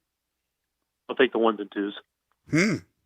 I said no to that, but then Eli threw in the 3s, and I took the 1, 2, 3s. Yeah, I would definitely take that. I think that's going to be the list of teams capable of winning it. There's going to be teams on the 3 line. You could see a Duke or Kentucky on the 3 line, and those teams are going to be capable of winning it. But I would take my chances with the 1s and 2s. Who has the least amount of weaknesses in your opinion? Is it Kansas? Yeah, I would take Kansas. Kansas has got 2 NBA guys. Right. It's usually we're used to seeing Duke with a bunch of NBA guys, and it's not like you've got to have NBA guys to win, but you kind of do. But you look at the Final Four. How many Final Four teams do you see without NBA guys? Loyola, but they're few and far between. So but Kansas has got has a Bouquet and Dotson, and they're terrific. Yeah, Mr. Inside, Mr. Outside. Yeah, as a Bouquet. There's no better inside-outside combo in college basketball. I'm leaning toward Kansas right now. That they're not a prohibitive favorite to me. Right. Nobody is. Right. But that's where I'm leaning today. That's. So I'll take the 1s and 2s. If you I'm were good with that. Going outside of the 3s in your current bracket, teams outside of the 3s, who do you think could win it all? Michigan. Michigan State? The thing about what's that? Would you put Michigan State? I know. Would you wouldn't include Michigan State? Not yet. No. I want to see if they can string some success together, which has been a struggle for them this year to be consistent outside of Cassius Winston. Interesting. And you have Kentucky outside the top 3. When Xavier Tillman plays well and is effective, Michigan State is hard to beat. And he is more often than not, but when he's not, they struggle. Michigan was the only team to beat Gonzaga until last weekend. And then, Isaiah Livers gets hurt, and he's gone for 10 games, and they struggle without him. They weren't the same. And then he actually got hurt again, and they won at Rutgers without him, which was remarkable. But that's a team that was in the top 5 at one point this season and had got that roster back together and it's starting to play a little bit like what we saw back then. So I wouldn't rule out Michigan's a team that I'm kind of looking at as a team that might be underseeded because of the damage done to their resume when Livers was out. But I would not want to play them. So a rookie head coach who happens to be a former NBA player. Interesting. Juwan Howard, first year. Yeah, hasn't worked quite as well at Vanderbilt yet, but, it's only 1 year. Mm-hmm. And I would assume Stackhouse had quite a bit less to work with than Juwan Howard. Quite a bit. I would assume you would put Kentucky on that list, too. Yeah, yes. Oh, you're hesitant. You're hesitant. I don't know that I totally trust Kentucky, but they've been playing better lately. This is a team that still has most of its losses to teams that aren't going to be in the NCAA tournament. Mm-hmm. So that's good. They won't have to play them in the tournament. I don't trust teams that are capable of laying that kind of an egg.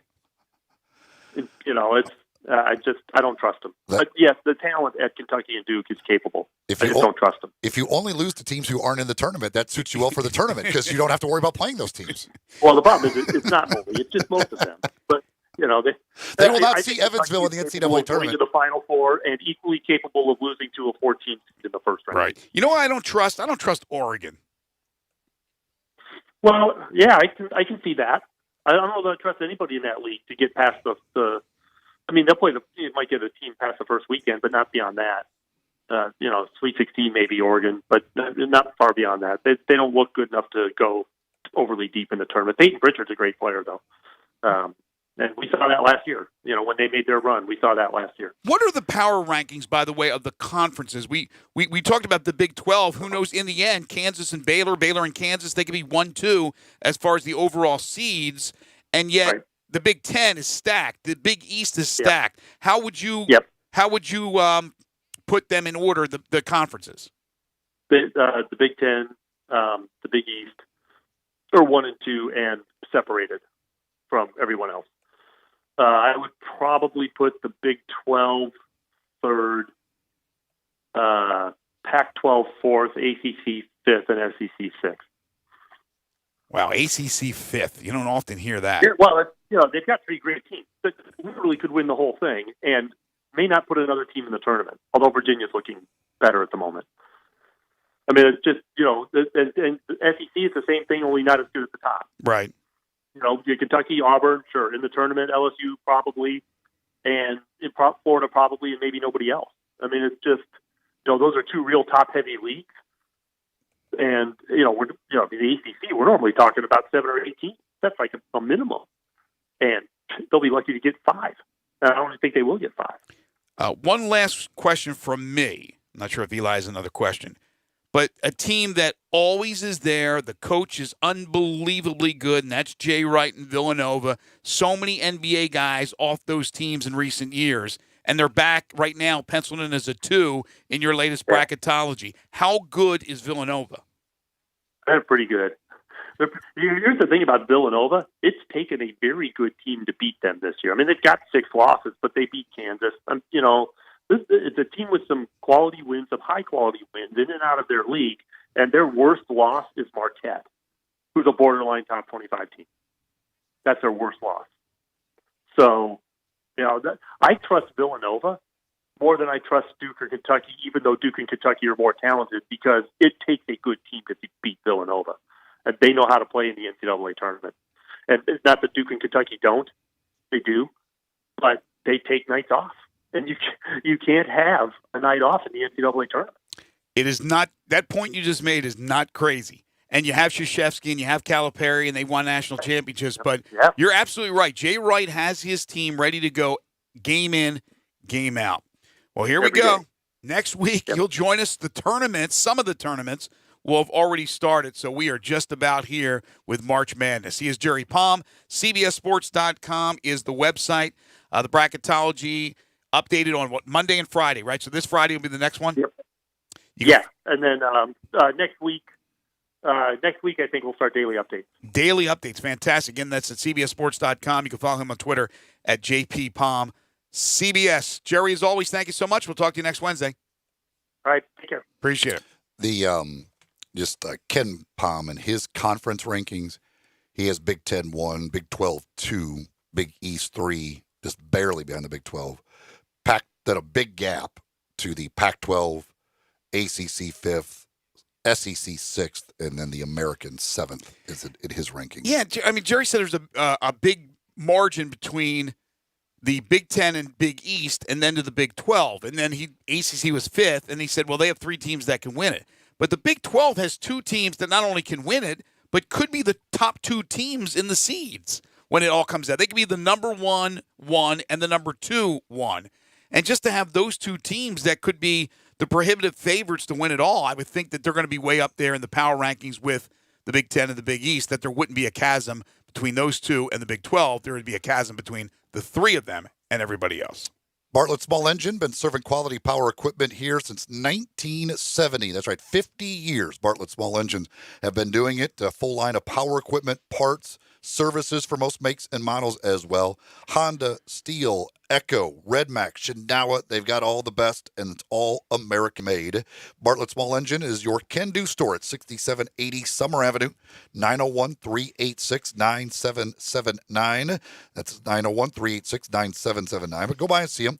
That huge selection of power tools that they've got for you, power equipment they've got for you at Bartlett Small Engine. It's that grass is going to be growing before too long. It'll be time to get out there in the yard and start doing some work. So if you're looking for trimmers, mowers, chainsaws, whatever you're looking for, they've got it. Bartlett Small Engine. Again, 6780 Summer Avenue. Go check them out. All right, when we come back, the Grizzlies in action tonight. We'll give you the latest with the Brandon Clark injury, what it may mean for the the lineup and rotation tonight. Also, the Grizzlies got some good news last night around the NBA.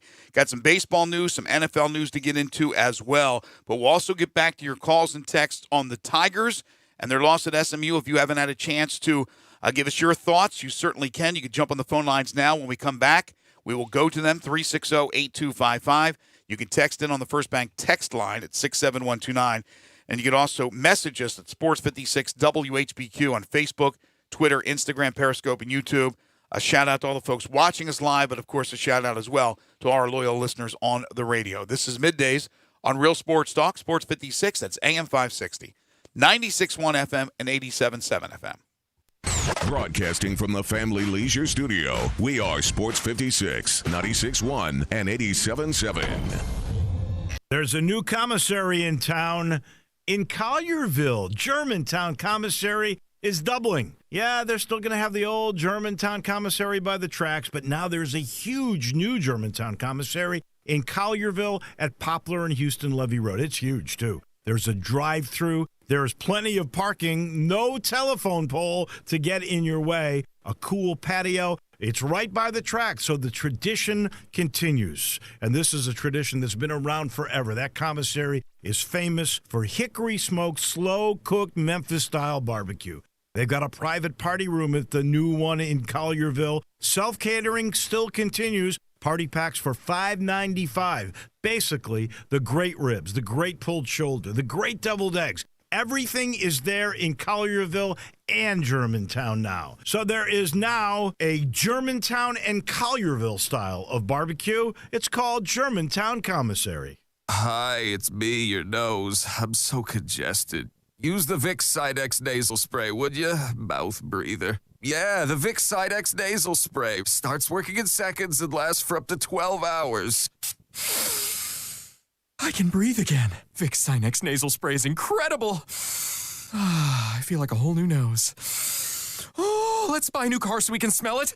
Oh, we're really breathing now. For nasal congestion relief, get Vicks Sinex and breathe freely fast. Use as directed. Bartlett Small Engine has been serving quality power equipment since 1970. They have a full line of power equipment, parts, and services for most makes and models. Bartlett Small Engines has the best brands in the power tool industry: Honda mowers, trimmers, and generators, Steel blowers, trimmers, and chainsaws, Echo trimmers, blowers, and chainsaws, plus quality products from Red Mat and Shindawa. And they're all American made. Bartlett Small Engine is your can-do store. 6780 Summer Avenue. Call 901-386-9779. Got something you want to get off your chest? You better have a backup plan. Want to join the conversation? Someone needs to tell him he has to grow up. Join us on the First Bank phone lines at 360-8255 or the First Bank text line at 67129. Hi, I'm Troy Fiveash, owner of Fiveash Roofing. Can anyone explain to me why anyone would care how I measure your roof? We have all heard about measuring your roof from outer space. Well, to be honest, there are aerial pictures that are taken every 4 years that can be used to measure a building, but it's not from outer space. Besides, no one, and I mean no one, can tell you what's wrong with your roof or even if you need one by using pictures that might be 4 years old. If you would rather do business with a family-owned and operated business with a lifelong tie to Memphis that refuses to mislead or use gimmicks, please give me a call. Best products, best warranties, and the best customer service we know how to provide. Fiveash Roofing, proud partner of the Memphis Tigers and the official roofer of the Memphis Tigers home team. Fiveash Roofing, fair, honest, and ethical. 367-0050 or memphisroofer.com. 367-0050 or memphisroofer.com. Fiveash Roofing, it's what we do.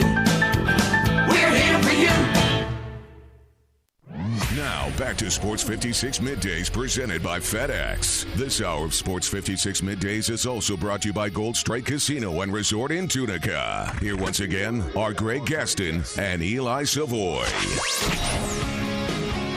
So I just saw this graphic on ESPN, and they put their percentages, chances for finishing in the 8th spot in the Western Conference.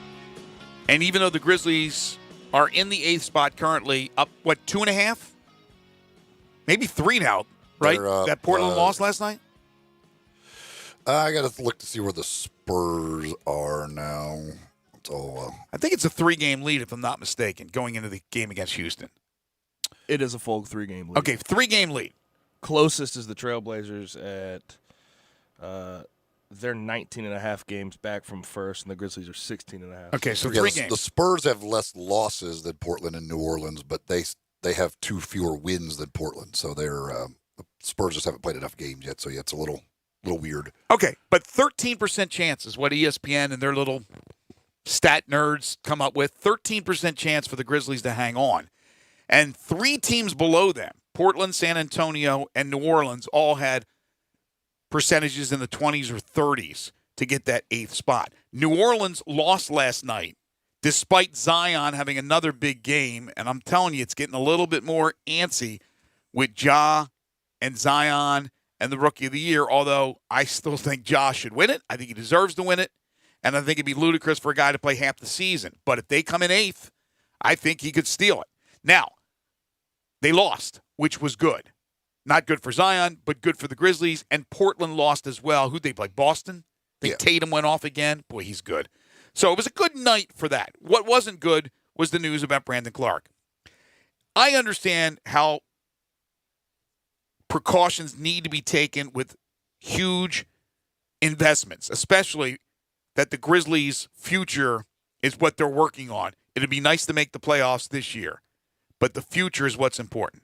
But, man, the NBA is crazy. I mean, the NBA, you get a hangnail, you're out 2 weeks. They're going to reevaluate your hangnail in 2 weeks. Brandon Clark sustained a right quad injury, according to reports, in the first quarter of Monday's game that will be reevaluated in 2 weeks. That was the game against the Lakers. He had left the game with hip soreness, but after they reevaluated it, they had found the right quad injury. And so he's out for a minimum of 2 weeks before they'll reevaluate him. And, of course, Jaren Jackson Jr. currently out less than 2 weeks now before they reevaluate. But it doesn't mean after 2 weeks these guys are both coming back. So now you go into Houston tonight, which is not a team with size. They play small ball. So it doesn't kill you that these guys are not small players. They're big players. But it does because they're 2 of your best players. So it doesn't matter if they're small, big, medium. It doesn't matter. You're missing these guys now as you go to Houston, which plays a funky style up and down the court, shooting threes, and they also happen to have a couple of superstars. Without Jaren Jackson Jr. against the Rockets, that's tough. No, That's this is a 10-point spread. According to Vegas, 10 points. You this need one seems all like shooters on deck. This seems like an easy bet. No, this seems like an easy bet. But you never know. Right? Every time you think the Grizzlies are down, all of a sudden they conjure up some way to pull one off. I just don't see it. Yuta Watanabe's been called back up from the hustle, though. He could be a difference maker. 10-point favorite. Rockets. They're killing the hustle ahead of the hustle's biggest weekend in franchise history. They got 2 games against Salt Lake City Friday and Saturday, and they're taking the entire team to the Grizzlies because of all these injuries. Wow, can they dress the announcer? They do not want to do that. You could do one of those. That airs would thing. be fun. That would be fantastic. That would not be fun. What would you play? We got I would play the two bench. or three. I would play the very end of the bench. I'd play cheerleader. Okay. We had the guy Ayers, the Zamboni. I was going to say Unless Lamborghini. you're literally strapping an oxygen tank to my back, I'm not going up and down the court more than twice. I think we could get that handled. We can hammer that one out. But if the NHL has the emergency, if they have the emergency goalkeeper, happens to be the former Zamboni driver at 42, why can't the G League have an emergency player and it happens to be the announcer? Then I'm going to be like, the problem is I'll be like Wilder and all that weight, I'll lose my legs. Or he could announce while he's playing.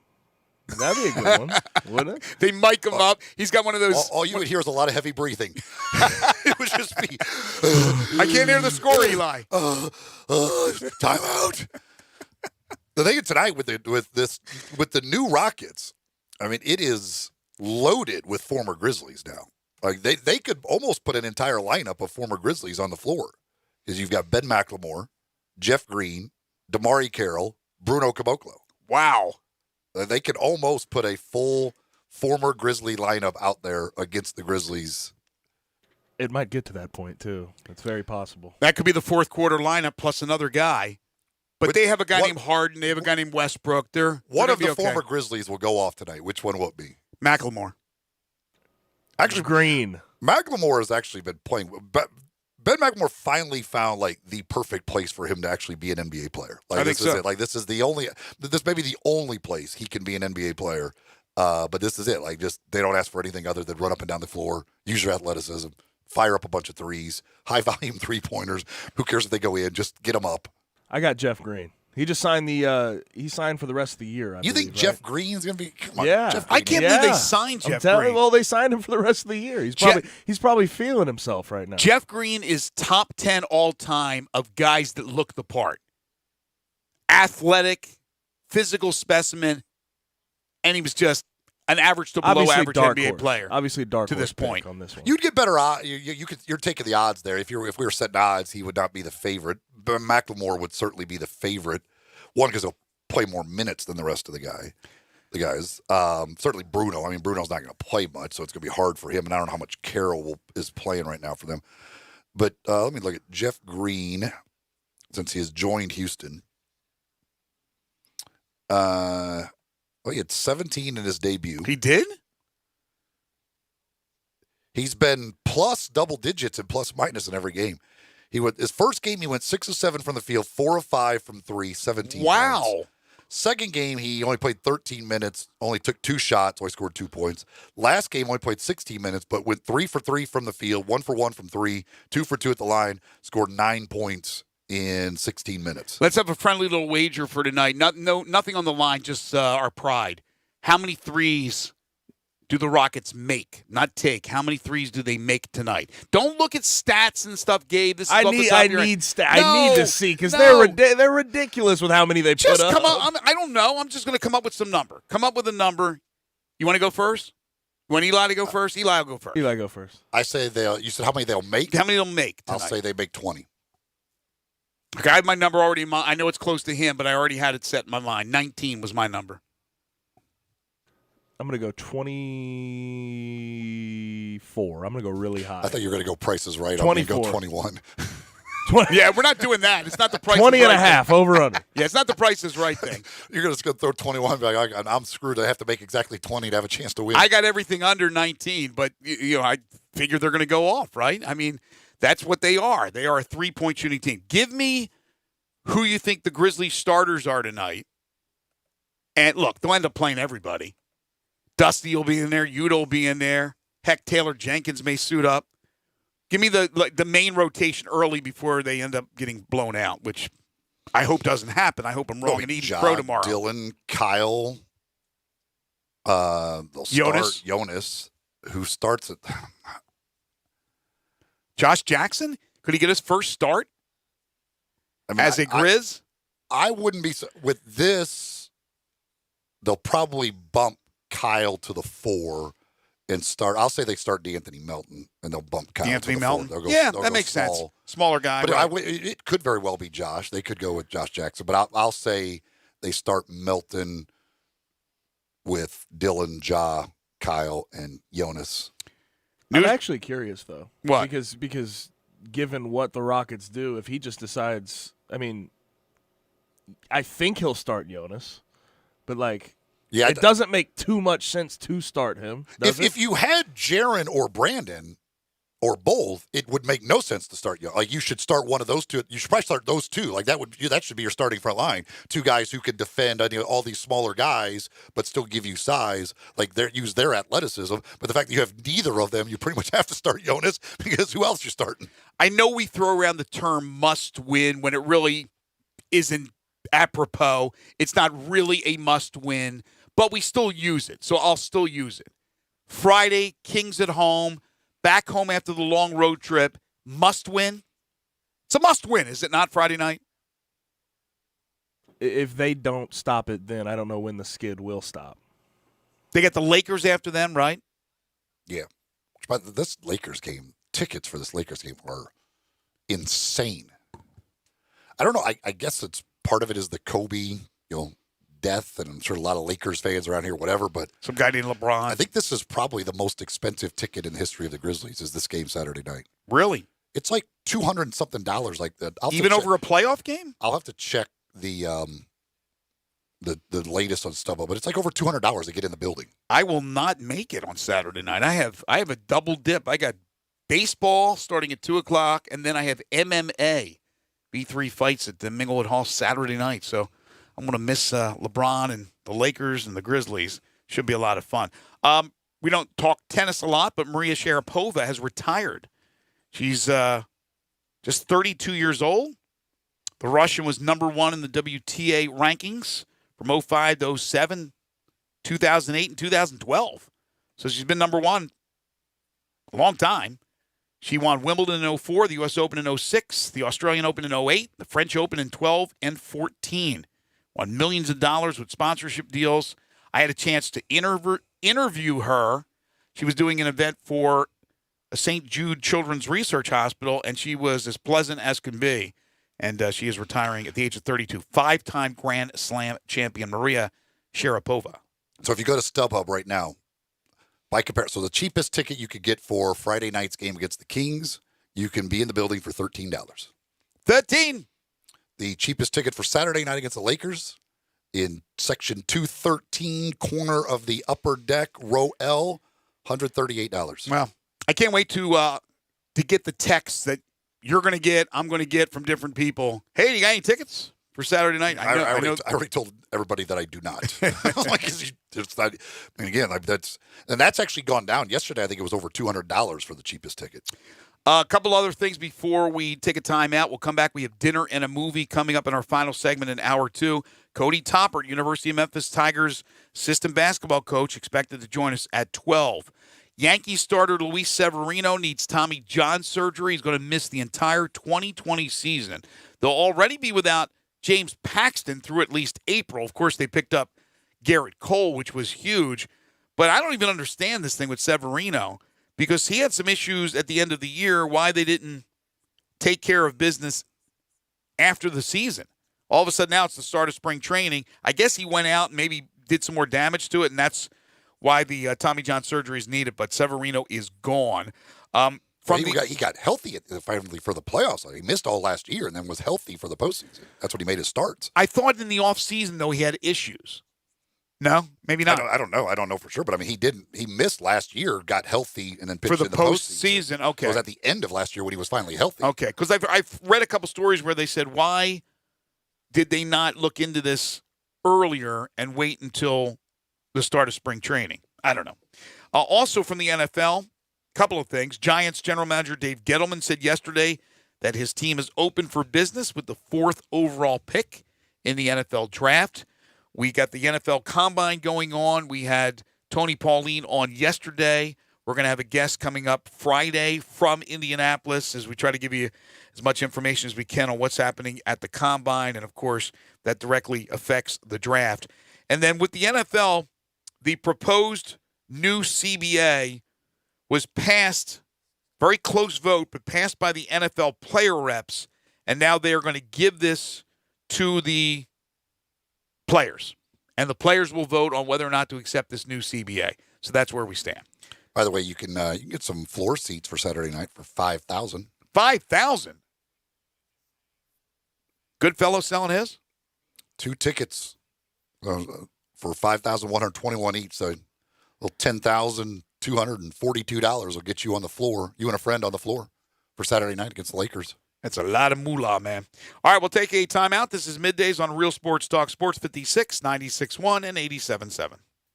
Search Sports 56 on Facebook and give us a like. And follow us on Twitter at Sports 56 WHBQ. Tiger Hoops fans have something extra to look forward to this coming March. Not only is it tournament time, but it's the opening of the Tiger Hoops exhibit at the Pink Palace Museum. After Finch's two-pointer, Ronnie Robinson sank the shot that once again brought the 2 teams into a tie. Come to the Pink Palace Museum this March and experience 100-plus years of Tiger men's and women's basketball, from their beginnings as the West Tennessee State Normal School to the present. The Tigers are very much alive. Don't miss the Tiger Hoops exhibit at the Pink Palace Museum, opening March 7th. If you're a Memphian, then you're almost certainly a basketball fan. And this time of year is basketball heaven at Next Door in the heart of Cooper Young. With the new, huge Horseshoe Bar, the delicious original cocktails, the fantastic food, and of course, plenty of high-def TVs to make sure you get to see whatever game you're looking for. Next Door is Memphis's great neighborhood bar where you can catch a game and make new friends. Think of it as being in the most comfortable living room anywhere, only better because someone else is bringing the drinks. It's not too early to start planning for spring at Family Leisure. New pools are starting at $19.99, spas starting at $21.99, and swim spas now only $99.99. 5-piece patio furniture starts at only $799. Pool chemicals, toys, accessories, and more up to 20% off. Mention this ad, you'll get free delivery and 1 month of chemicals with your spa purchase. Start your spring planning now at Family Leisure, Whitten Road and I-40, where family and fun come together. Let's up your life with Let's. Spring is almost here, and this is the perfect time to visit Lads of Memphis for all your golf cart and lawn tractor needs. Visit their open house on Saturday, March 7th, and check out the new Spartan mowers and current promotions. Test drive a new Club Car Onward golf cart and spin the prize wheel for a chance to win up to $500 in Lads credit. Let's up your life with Let's. Let's up your life. There's a new commissary in town. In Collierville, Germantown Commissary is doubling. Yeah, they're still going to have the old Germantown Commissary by the tracks, but now there's a huge new Germantown Commissary in Collierville at Poplar and Houston Levee Road. It's huge, too. There's a drive-through. There's plenty of parking. No telephone pole to get in your way. A cool patio. It's right by the track, so the tradition continues. And this is a tradition that's been around forever. That commissary is famous for hickory-smoked, slow-cooked Memphis-style barbecue. They've got a private party room at the new one in Collierville. Self-catering still continues. Party packs for $5.95. Basically, the great ribs, the great pulled shoulder, the great deviled eggs. Everything is there in Collierville and Germantown now. So there is now a Germantown and Collierville style of barbecue. It's called Germantown Commissary. Now, back to Sports 56 Middays presented by FedEx. This hour of Sports 56 Middays is also brought to you by Gold Strike Casino and Resort in Tunica. Here once again are Greg Gaston and Eli Savoie. Welcome back here at the Family Leisure Studios. Their factory direct pool, spa, and patio furniture sale going on right now at Family Leisure, 2120 Whitten Road, just north of I-40. It's time for Dinner and a Movie.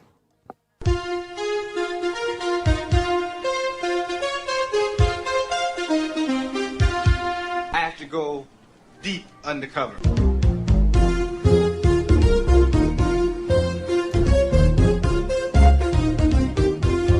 It's like a James Bond thing. Exactly. Sure. Yes, So, yes, yeah. yes. Thank you. Hey, no problem at all.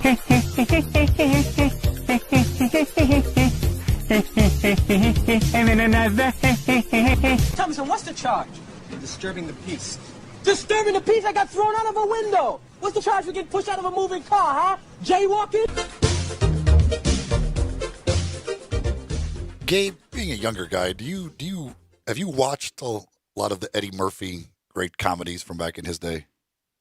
Like Beverly Hills Cop? Like here and there, yeah. 48 Hours? No. Oh, Trading Places? Yes. Okay. Beverly Hills Cop, have you watched it? Yes, I've seen, yes. But like these are movies I saw so, like, when I was really young, I would probably have to get a refresher on. Have you ever watched the two stand-ups, Delirious or Raw?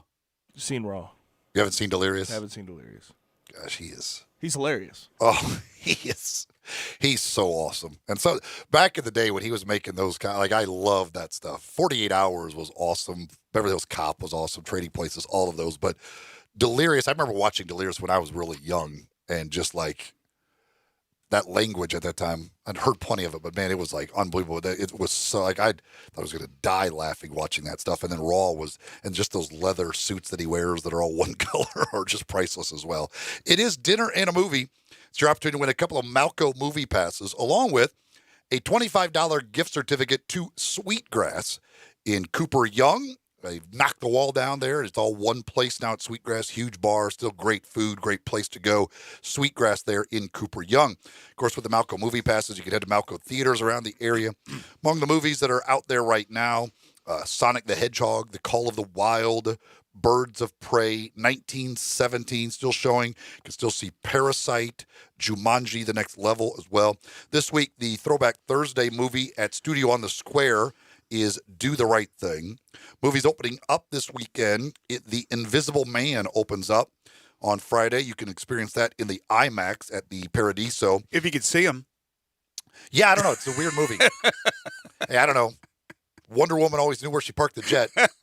So apparently you could see the Invisible Man, too. Over at the Ridgeway Cinema Grill, you could check out Emma and a couple of other movies there that are exclusive there. Last chance opportunities over at Bartlett Cinema this weekend. You get a last chance to see Joker. Frozen 2 going to be showing there this weekend as well. Underwater, those are some last chance opportunities out at the Bartlett Cinema.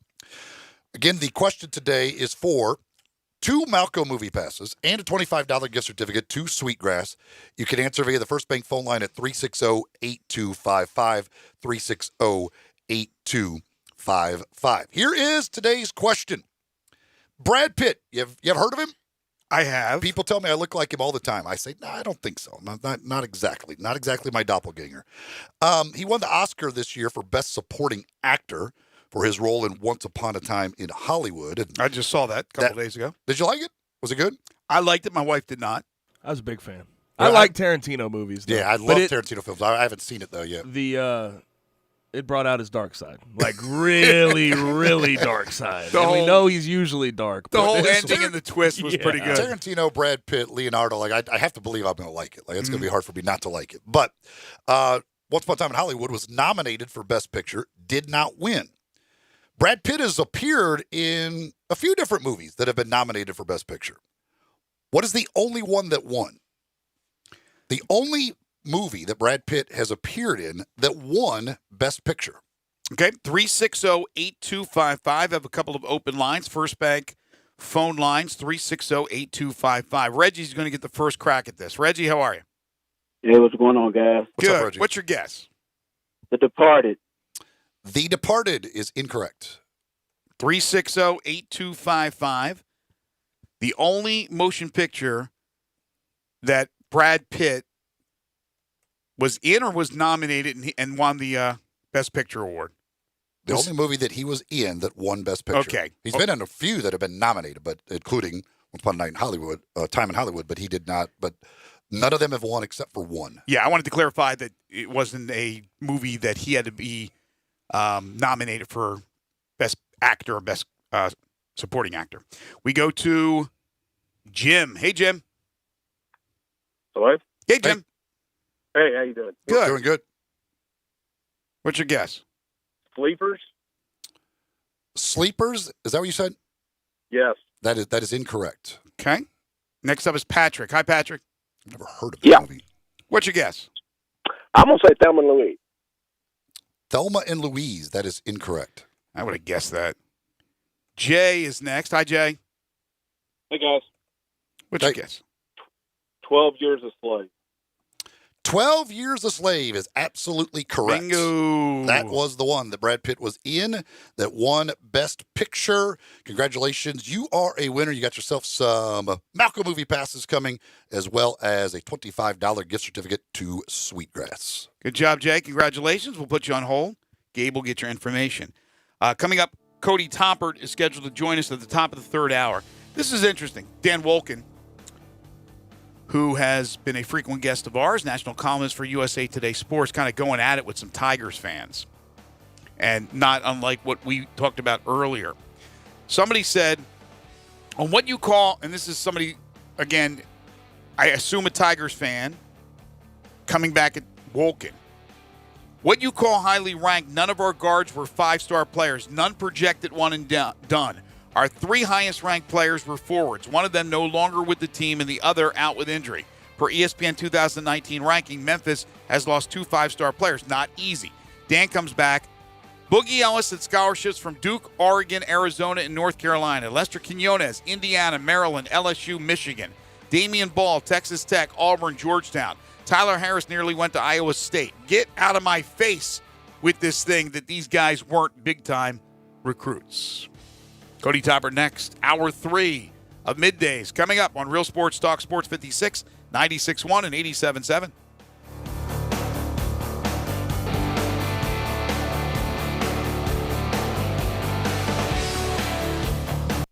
Folks, Matt Burkheimer for Sunrise Buick GMC Truck. Thinking about a new or used car truck and not sure where to get the most for your money? Listen to what Sunrise has to offer. Over 1,000 new Buicks and GMCs to choose from with factory rebates up to $6,500 and Sunrise discounts high as $10,000. Bad credit, bankrupt, slow pay, it's okay at Sunrise. We specialize in secondary financing, and if you've got a job, you're approved at Sunrise. The #1 volume Buick GMC dealer in the Mid-South and home of the guaranteed credit approval. SunriseMemphis.com, Covington Pike, Wolf Chase, and Collierville.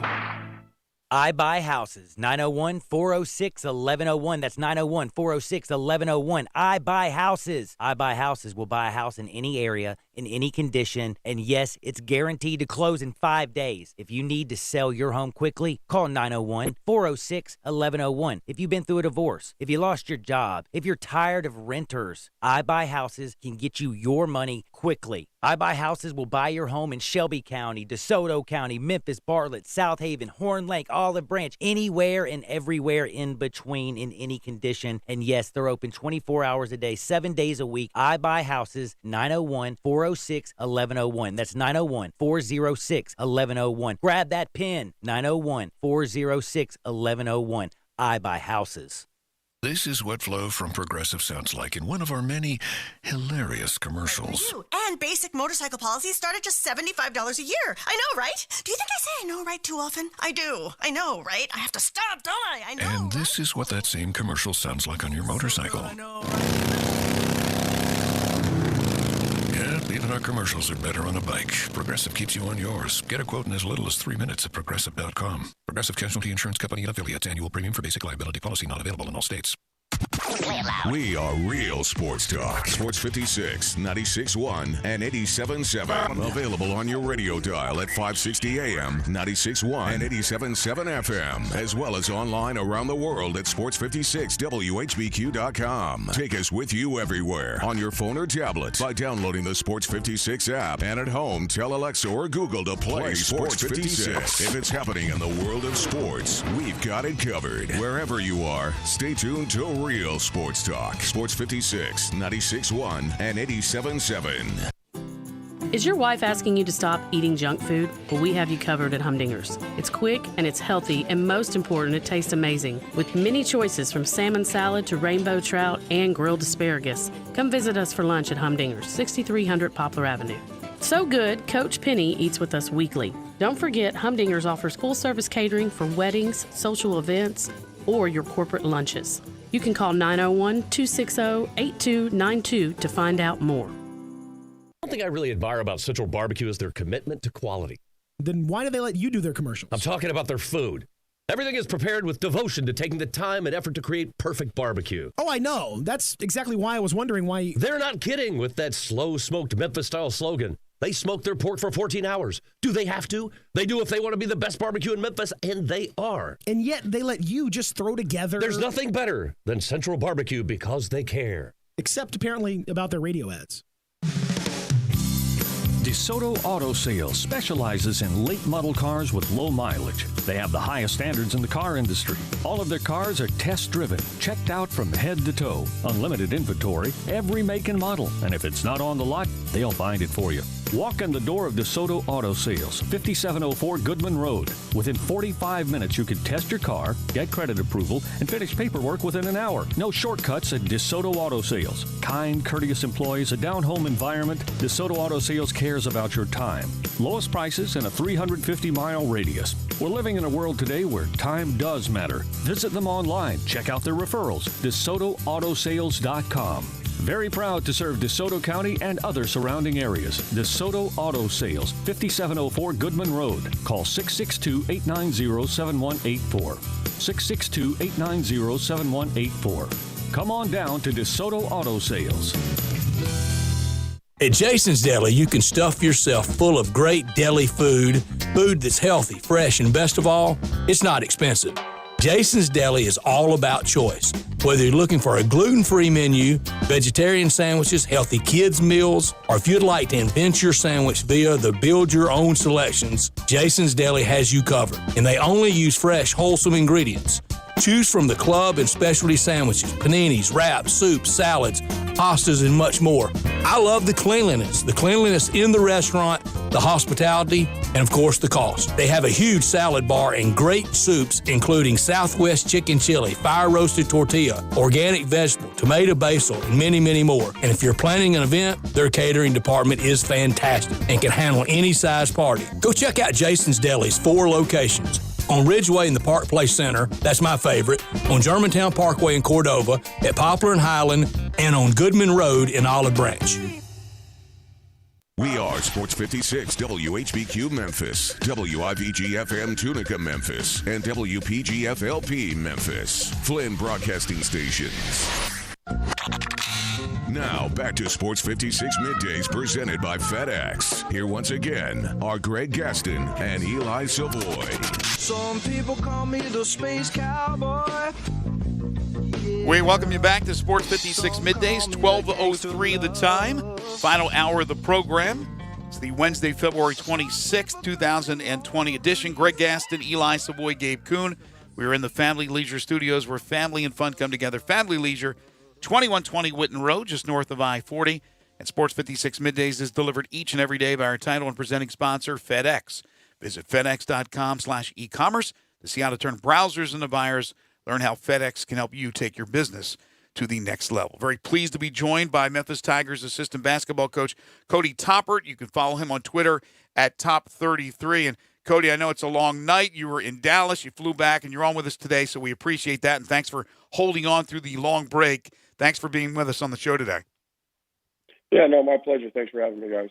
All right, so last night, there's just so many things to talk about, and unfortunately, the turnovers once again reared its ugly head. It looked like the last couple of games prior that the numbers were down, doing a better job protecting the basketball. But even though you end up only losing by 5 and you're in there until the end, 21 turnovers, you're not going to win too many ball games. No, I mean, we know that. A lot of them were silly turnovers, kind of a regression to the mean, so to speak.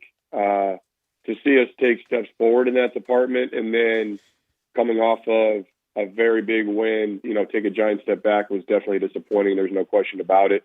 They scored 20 points off turnovers. So, you lose a close game, you lose a game by 5 points, and you wonder where it got away. Mm-hmm. You can definitely point directly to that. And that's something that we really have to lock in on moving forward, because it really doesn't matter who you play, quad 1, quad 2, quad 3, quad 4, whatever, all this quad stuff everybody's talking about.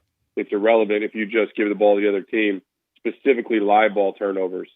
And you really can't defend those. You can't defend bad shots, and you can't defend live ball turnovers. And, that's at any level. So we really got to make that a point of emphasis here moving forward. Beyond the turnovers, the guards especially had problems shooting the basketball. Were you getting shots that you liked and they weren't making them, or were you not able to get the shots that you liked? I mean, I think that the problem started early when we actually turned down open shots to take contested shots. Guys weren't stepping in and just understanding, hey, we broke the paint once, twice, kicked it out. This is a good shot. And so, we were passing those shots up, and when you pass those shots up early on, I think that it makes things much more difficult on you late in the shot clock. And then from a mental standpoint with a young team, guys kind of start second guessing themselves. And I really thought that was a major issue for us early on in the game. And it's something that kind of carried over. And finally, Lester made a few shots, but, the reality of it is that, when you get a good shot, regardless of when that shot comes, you've got to be ready to step up and shoot it, and we can't turn down open shots to work late in the shot clock. It's very interesting you bring that up, because that's one of the things that I noticed watching the game. Guys, dribble, drive, penetration, looked like they would have a layup. Some of them were contested, but shots inside the paint and then kicking it out and overpassing it. We saw a perfect example of that late in the game when you had the shot clock violation. A combination, Cody, of being unselfish or guys not wanting to step up and take the big shot? What is it? I mean, that's hard to say, right? I mean, you'd have to ask each individual guy kind of what was going through their mind there. I mean, I've broken down the film, and I'll get with some of these guys and kind of show it to them and talk with them and figure out what their specific state of mind or decision-making process was in those specific instances. And the only thing you can do is look to learn from it and move on. I mean, you talk about that specific shot clock violation, possession right there. I mean, Lance Thomas had a great look just inside the free throw line, turns that down, kicks it over to Lester, who turned down a great look, pump faked a pretty good look, to dribble, kick it out. And then Tyler, ultimately kind of the guy at the end. I always used to, it was kind of funny when I was with the Rockets organization right there, right? James Harden, for all of his great qualities, would have a knack to get late into the shot clock and then pass it to Trevor Ariza. I know he was always really happy catching the ball with 2 seconds on the shot clock, right? Like, hey, come on, man, are you serious? Right? So, Tyler was the unlucky recipient of a pass with 2 seconds on the shot clock in that situation, and that's happened to us several times. So these are growing pains.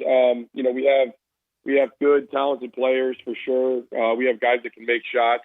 We got in there the night before. We went and we did our shoot around, and I mean, golly, we looked like we were about to let it rain in that building all night, but unfortunately, we came up short during the 40 minutes that count.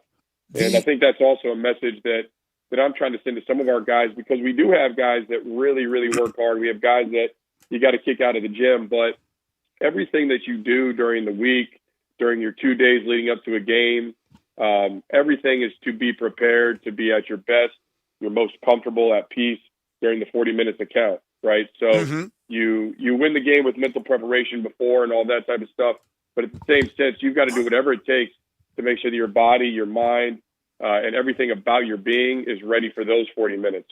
And, I think for various different reasons, that's another issue that we're going to be working through. The goaltending call there late in the game, I assumed, did they give you guys an explanation? And I guess the explanation was they did not believe there was possession when the call was made. That's why they went to the arrow? According to, and we can talk about the merits of making that call. Official from the top of the key blew the whistle, right? Official underneath the bats with the best angle, let it go. But as soon as that whistle's blown, officially the play is dead. So at the point of contact with the ball, when the whistle blows, everything after that never took place officially, which means that, essentially you've got a loose ball, so they automatically go to the scorer's table and figure out, where the possession arrow is. That's unfortunate for us. Obviously we saw here recently, right, Mark Cuban was going nuts about a similar circumstance where they blew the whistle, ultimately called it an inadvertent whistle in the NBA, and then they allowed kind of the subsequent, play to continue, and so they countered a basket that ultimately shouldn't have been counted. Now, tough call, really difficult circumstance, and that's something that also, specifically on the road, we've kind of, had to battle. You wouldn't say that we've been the recipient of a lot of the 50-50 calls, and so for us, that's something that mentally we've just got to keep our heads on straight. I mean, when Precious gets that second foul within the first 4 minutes of the ball game, really a brutal one, brutal strike to our depth, and stuff that we've got to really learn from. Look, I'm not going to bait you into saying something that gets you in trouble about officiating. It was a poor night for those officials. Look, I'm not going to sit here also and say it cost the Tigers the game. There were some iffy calls. There were some really bad calls. And who knows if you would have made the bucket down at the other end and what the circumstances would have been. But certainly to have Precious Achiuwa, the best player on the court in just about every game you play, only go for 19 minutes was critical. Now, Penny is very stern with the 2 fouls. You sit for the rest of the half, but he ended up bringing Precious back in, which is something I was tweeting about. I go, I mean, this is do or die. You really need this game. So I guess you felt the same way, and he brought Precious back in for a while there. And then in the second half, the call on the flagrant one I thought was awful. He gets 2 more, and then he has to sit for a while. And you could see, at least Cody, from our vantage point, just watching the television, him standing basically behind the bench. And he's flustered. He wants to get back in there. And that's got to be a tough one, especially for a young coach like Penny, to figure out when he should put him back in, knowing that one more foul disqualifies him. Yeah, I mean, it's hard because when you look at it, our thought process, kind of throughout that was centered around, where is their lead right now? The minute their lead goes, 8 to 10, like he's got to go back in, right? Regardless of if we get to the under 4 marker. Right now, the lead stays within 6 and 8, right? 6 2-possession game. Maybe you buy yourself a couple minutes and wait to the under 4 timeout. Now, you really look at a critical juncture of the game too. I mean, according to what I'm looking at here, there's supposed to be some sort of conclusive evidence on this flagrant 1 stuff. I'm not even sure why the play was reviewable, to be quite honest. Just because somebody said something, are they automatically going to start going over and reviewing everything that happens in the game? I really don't understand what triggered that. But that was a 7-point possession, right? And so that's a tough pill to swallow right there. And ultimately, when you get down to it, we did only give up, 58 points or whatever. But at the end of this, we guarded all of their schemes. There was no play or specific look that beat us. We've got to be able to defend in isolation situations. We've got to be able to keep guys out of our paint, and we've got to be able to keep them off the free throw line. And that's something that's been a problem for us here all year, and it's a challenge to our guys that when things break down and it's mano-a-mano, that you're just going to get the job done, right? There is no, tricks of the trade. It's just, it takes what it takes. And the grittiest teams ultimately end up finding a way to get those stops, which we did against Houston. But that's something that you have to do on a consistent basis to win at a high level on a consistent basis. Coming into this game, SMU's defensive numbers were not good. They don't force a lot of turnovers. So how when you're talking, you're getting close to 30 games into the season into their career for a lot of these guys. A couple of your guards are over 50 games into their career. How do you teach guys to value the basketball more? Like what can you do? Obviously, playing time, being limited based on certain decision making always helps. There's no question about that. I think it's, there's what do you say when the ball comes to the corner, turn down open shot, make behind the back pass, to the team? I really don't, I don't even understand how we got into that type of a situation. But ultimately, the guy who has the ball takes responsibility for the decision. And, you can determine how risky you want to be when you have the ball in your hands. If you roll me out there, right, I have the decision to make. Am I going to make a solid fundamental play? Am I going to make a conservative play? Am I going to try to swing for the fences? We haven't been able to put it together quite yet. Some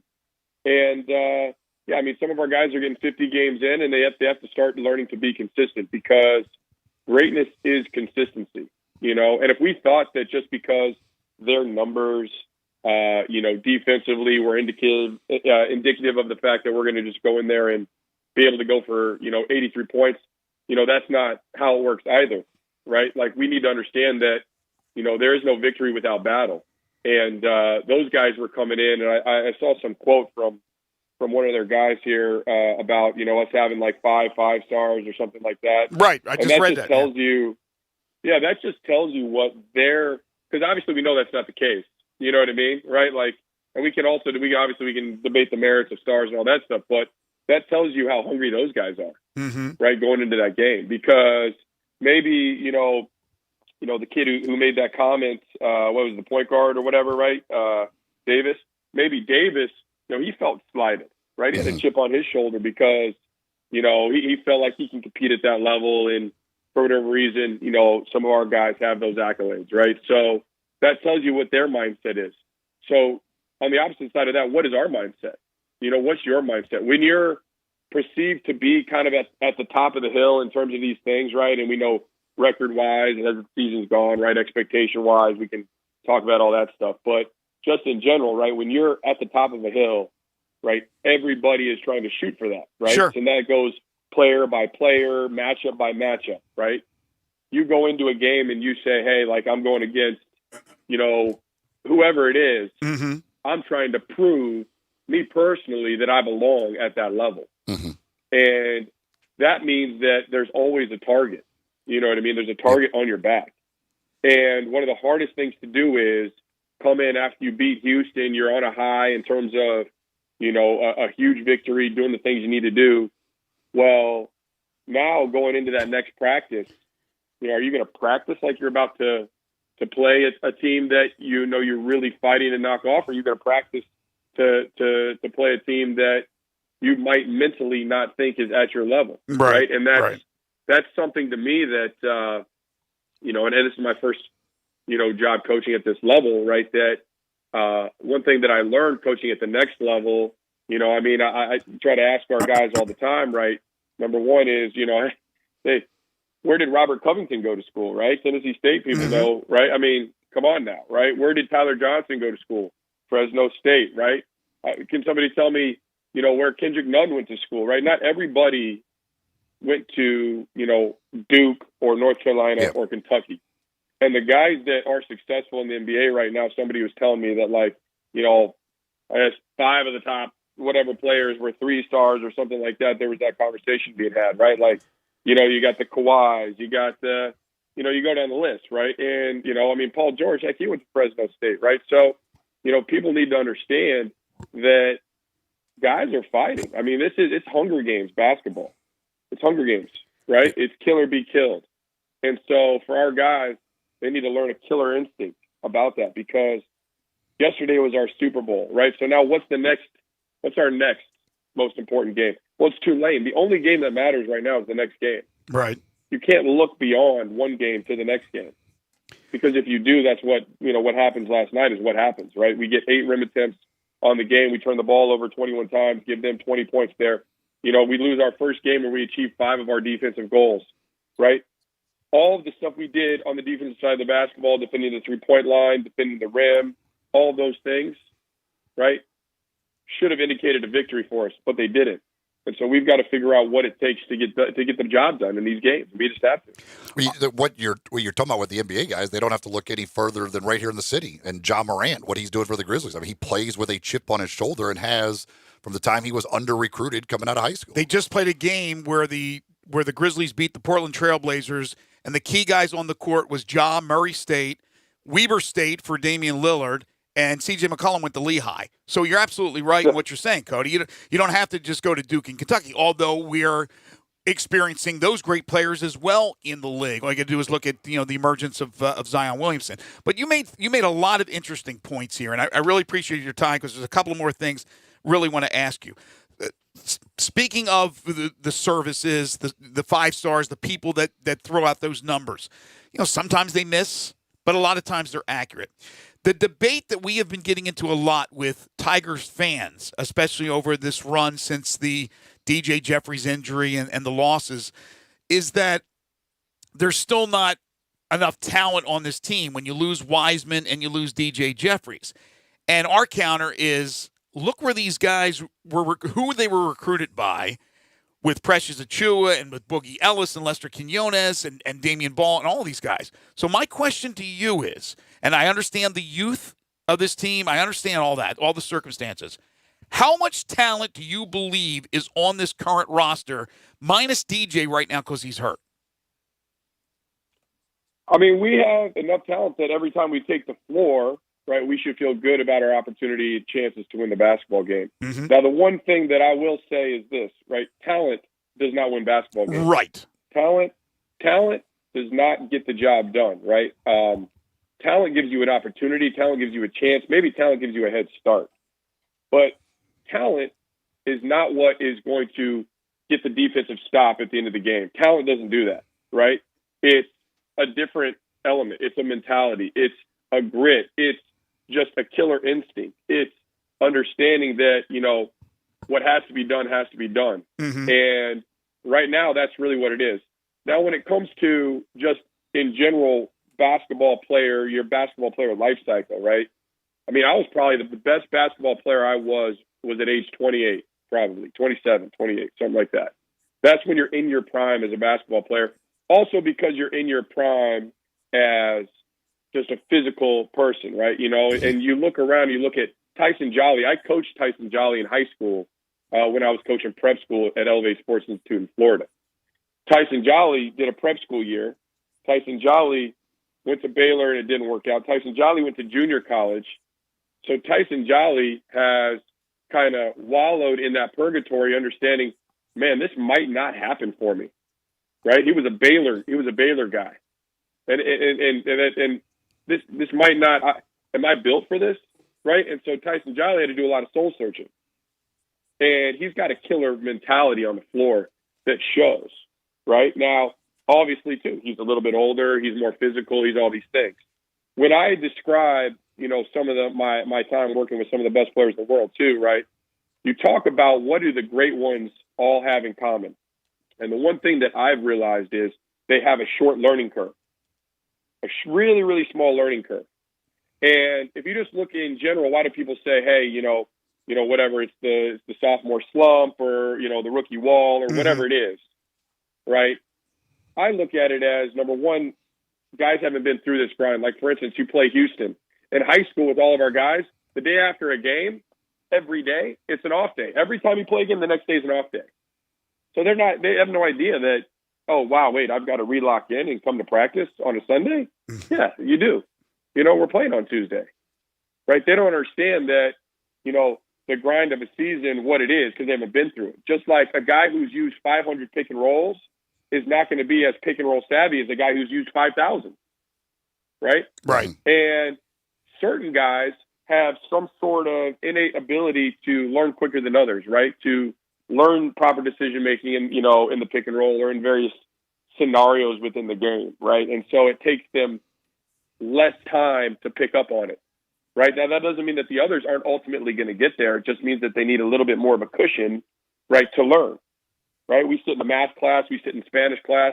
You know, I might have some sort of a propensity to pick up on, you know, calculus, right, than the next guy sitting next to me, right? But that doesn't mean ultimately at the end of the day that we can't end up at the same destination. What we need to do right now is we need to get our young guys here to start learning from their past mistakes and not repeating them, right? Because what we can't do is continue to repeat the same thing over and over again. And I think that's our challenge as coaches, to take talented players, understand that talent gives you a head start, but it doesn't win basketball games. And then ultimately, at the end of the day, we have to give these guys an understanding of what the expectation is every time they get on the floor. Mm-hmm. We have to hold them to that expectation. But ultimately, at the end of the day, if you catch the ball and you're open, you have to make the right decision. Is that decision shoot it? Maybe it is, maybe it isn't, right? Did you make your last shot? You know, are you a good shooter to begin with, right? Is there a better shooter open right next to you? And, you know, that's the beauty of coaching. That's the challenge of coaching. It's the challenge of developing. You know, we do have talent. There's no question. But talent gets you in the conversation, and it's everything else that you do that's going to determine whether you stay in the conversation. All right, final thing real quick, if you can make this answer brief. We're up against the break, and you've been terrific, absolutely terrific, Cody. Really appreciate it. In the locker room, is everybody still engaged, on the same page, despite the disappointments, despite the frustration? Is everybody together? I mean, the only thing that's going to answer that is going to be our actions when we get to practice court tomorrow. That's the only thing that can answer that. I mean, you're on any team, right? I mean, not everybody plays 35 minutes and gets to shoot 15 shots, right? So everybody at some point is going to have to sacrifice. I told the guys last night that we're in a boat and we all have oars right now, and we have a decision, right? We can all paddle the same direction towards the destination, and maybe we get there quicker or slower than we anticipated. But if everybody's paddling in the same direction, we give ourselves the best chance, right? But if one guy decides to turn the opposite direction and paddle that direction, not only are they going to delay whether or not we get to our final destination, but they're going to take us off course, right? So we all have that question to ask ourselves and answer. I know what my answer is. I know what Penny's answer is. I know what Mike's. I know what Tony's answer is, right? And all our guys, they're going to have to answer that same question. And we'll see how that goes in the next practice and what product we put on the floor against Tulane. But we definitely have our work cut out for us, because I can assure you, Tulane is going to come and they're going to try to kick our butts. So, you know, we've got to get after it ourselves. He is Cody Topper, Tigers assistant basketball coach. You can follow him on Twitter at Top33. So insightful, Cody. Thank you so much for your time. Really appreciate it. Thanks, guys. When coming up here in just a little bit, we'll get back to some text messages that we had from earlier on the Tigers. We haven't had a chance to get to yet. East Coast Wings and Grill, Highway 64, just off 64 out in Bartlett next to the Lowe's. The place to go to watch the Tigers or Grizzlies. You want to go watch the Grizzlies game tonight against the Houston Rockets, they'll have it on. They've got TVs everywhere to make sure you can see it. And with it being Wednesday, that means kids 12 and under eat free. That's each and every Wednesday night. They do that at East Coast Wings and Grill. Tomorrow, Thursday, 65-cent boneless wings all day long. Monday through Friday from 3:30 to 6 is happy hour. That includes $12 buckets of beers, half-price appetizers, and some draft beers, 2-for-1 wine for the ladies as well. East Coast Wings and Grill. Not only a great place to watch the game, but a great place for the family to just go eat. Very family-friendly atmosphere in there, but again, also TVs everywhere for you to watch the game, get great atmosphere in there for the Tigers and Grizzlies games. And those 60 different flavors of wings to choose from, along with many other items on the menu at East Coast Wings and Grill, again, just off Highway 64 next to the Lowe's in Bartlett. This is Sports 56 Middays on Real Sports Talk, Sports 56, 96.1 and 87.7. Sports 56 mornings with Peter Edmiston and CJ Hertz. Weekdays from 7 to 10. Only on Sports 56, 96.1 and 87.7 FM.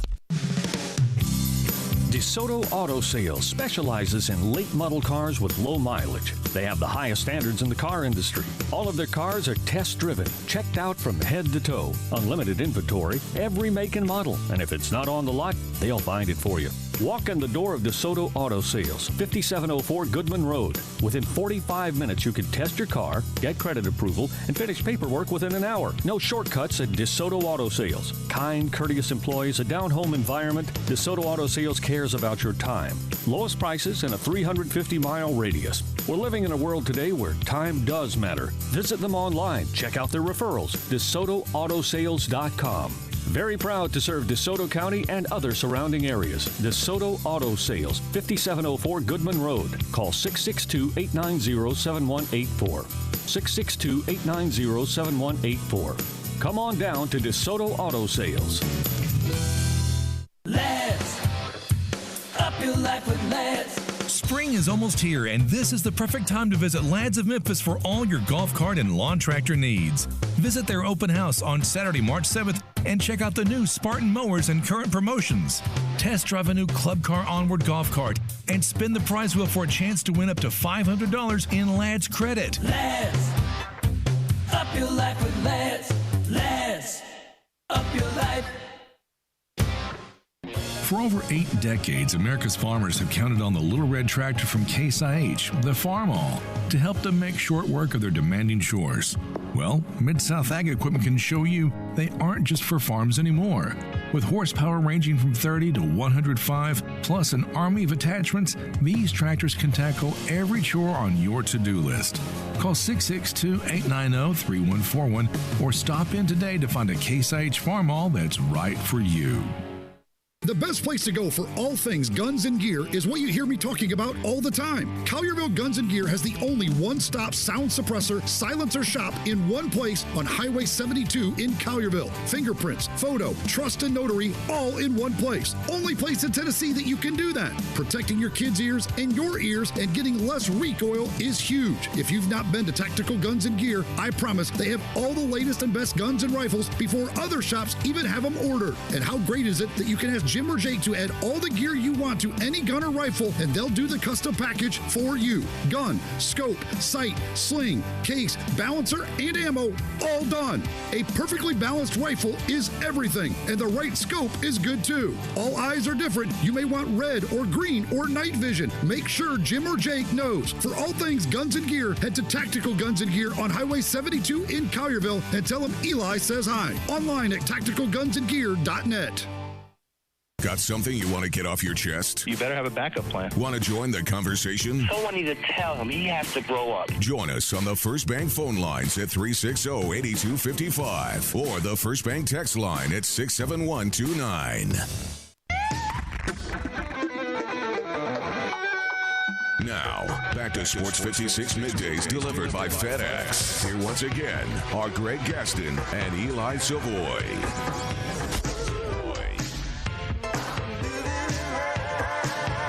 Welcome back here. Some more text on the First Bank text line. Going off what Cody Toppert just said, they got a text that says, hard work beats talent that does not work hard. Well, I understand obviously what Cody is saying. I will, talent alone does not win, obviously, but you also have to have talent to win. I mean, you look at the best teams in college basketball. I mean, year after year after year. Same thing in college football. They've probably been near the top of the recruiting rankings. Like, it's just in the end, talent does win out. It is not but yes, that talent has to develop. It has to put in the work. It has to play together. All of those things. It isn't just, hey, we got talent, we're automatically going to win. But it's hard to win without talent. Yeah, I would agree with that. 5 mediocre players, you're not going to win a championship, even if they work hard. It's very rare that you're going to see. Now, they might be competitive, play over their head, but also on the same token, as the texter and you pointed out, you have 5 star players.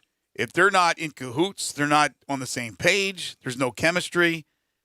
And we've seen it a lot, right? We've seen a number of those Kentucky teams. They're not always winning championships.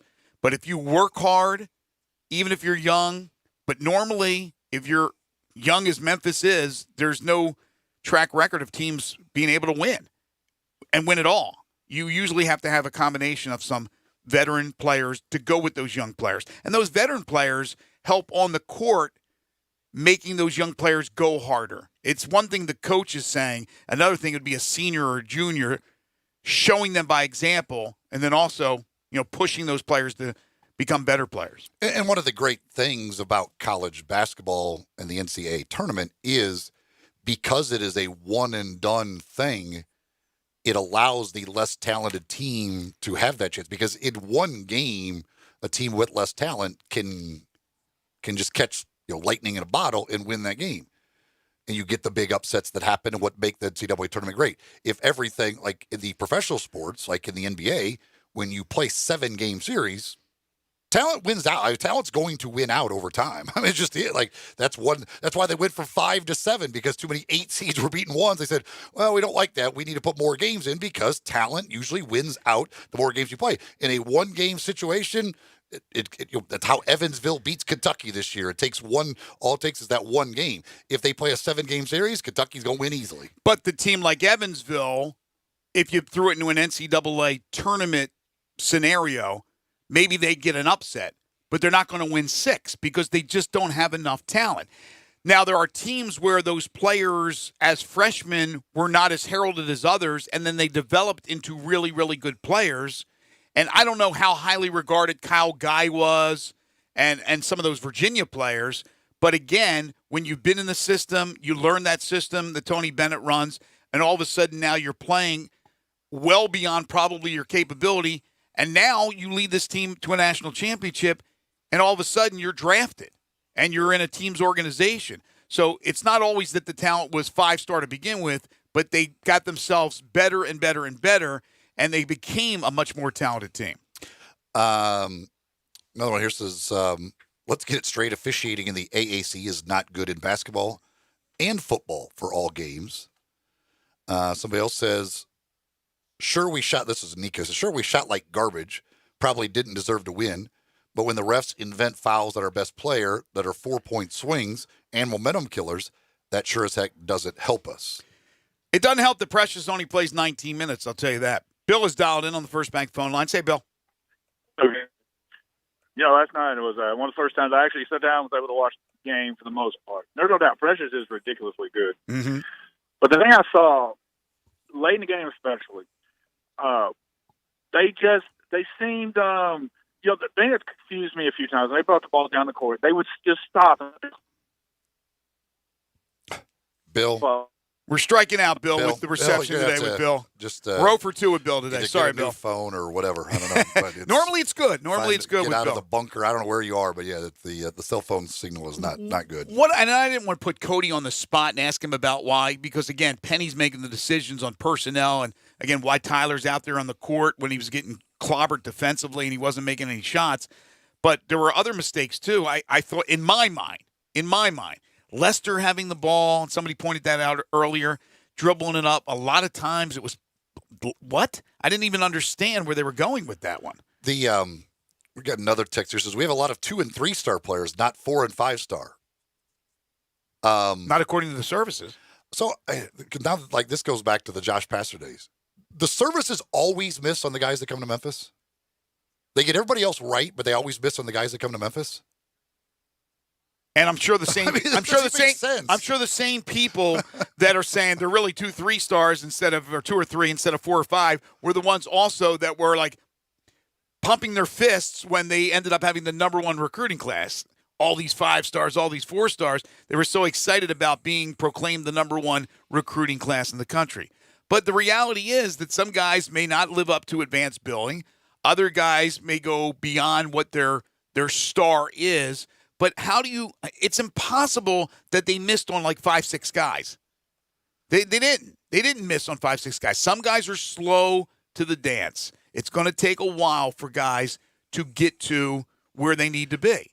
But going back to that. Apparently they always overrate guys who come to Memphis, and guys who come to Memphis are the only freshmen who can't make impacts right away. They need time to develop. Everybody, other freshmen, all these other 5 stars could go elsewhere and be great players and everything else. Here, now they're young. We got to give them time. Hey, going back to that thing the tweet from the fan, the Tigers fan, and Wolken responded. I was talking about that earlier. And he said the guards, or the person tweeted out and said, the guards aren't one-and-doners. They didn't. Before the season started, and we were talking to guys from 247, from Rivals, other people that do this stuff, how many times do we talk about, well, Precious is probably a one-and-done. Wiseman's definitely a one-and-done. Boogie could be a one-and-done. Quinones could be a one-and-done. DJ Jeffries could be a one-and-done. Even Damian Ball could be a one-and-done. People were talking about that many, many times on our show. That was the thought about how good these guys were.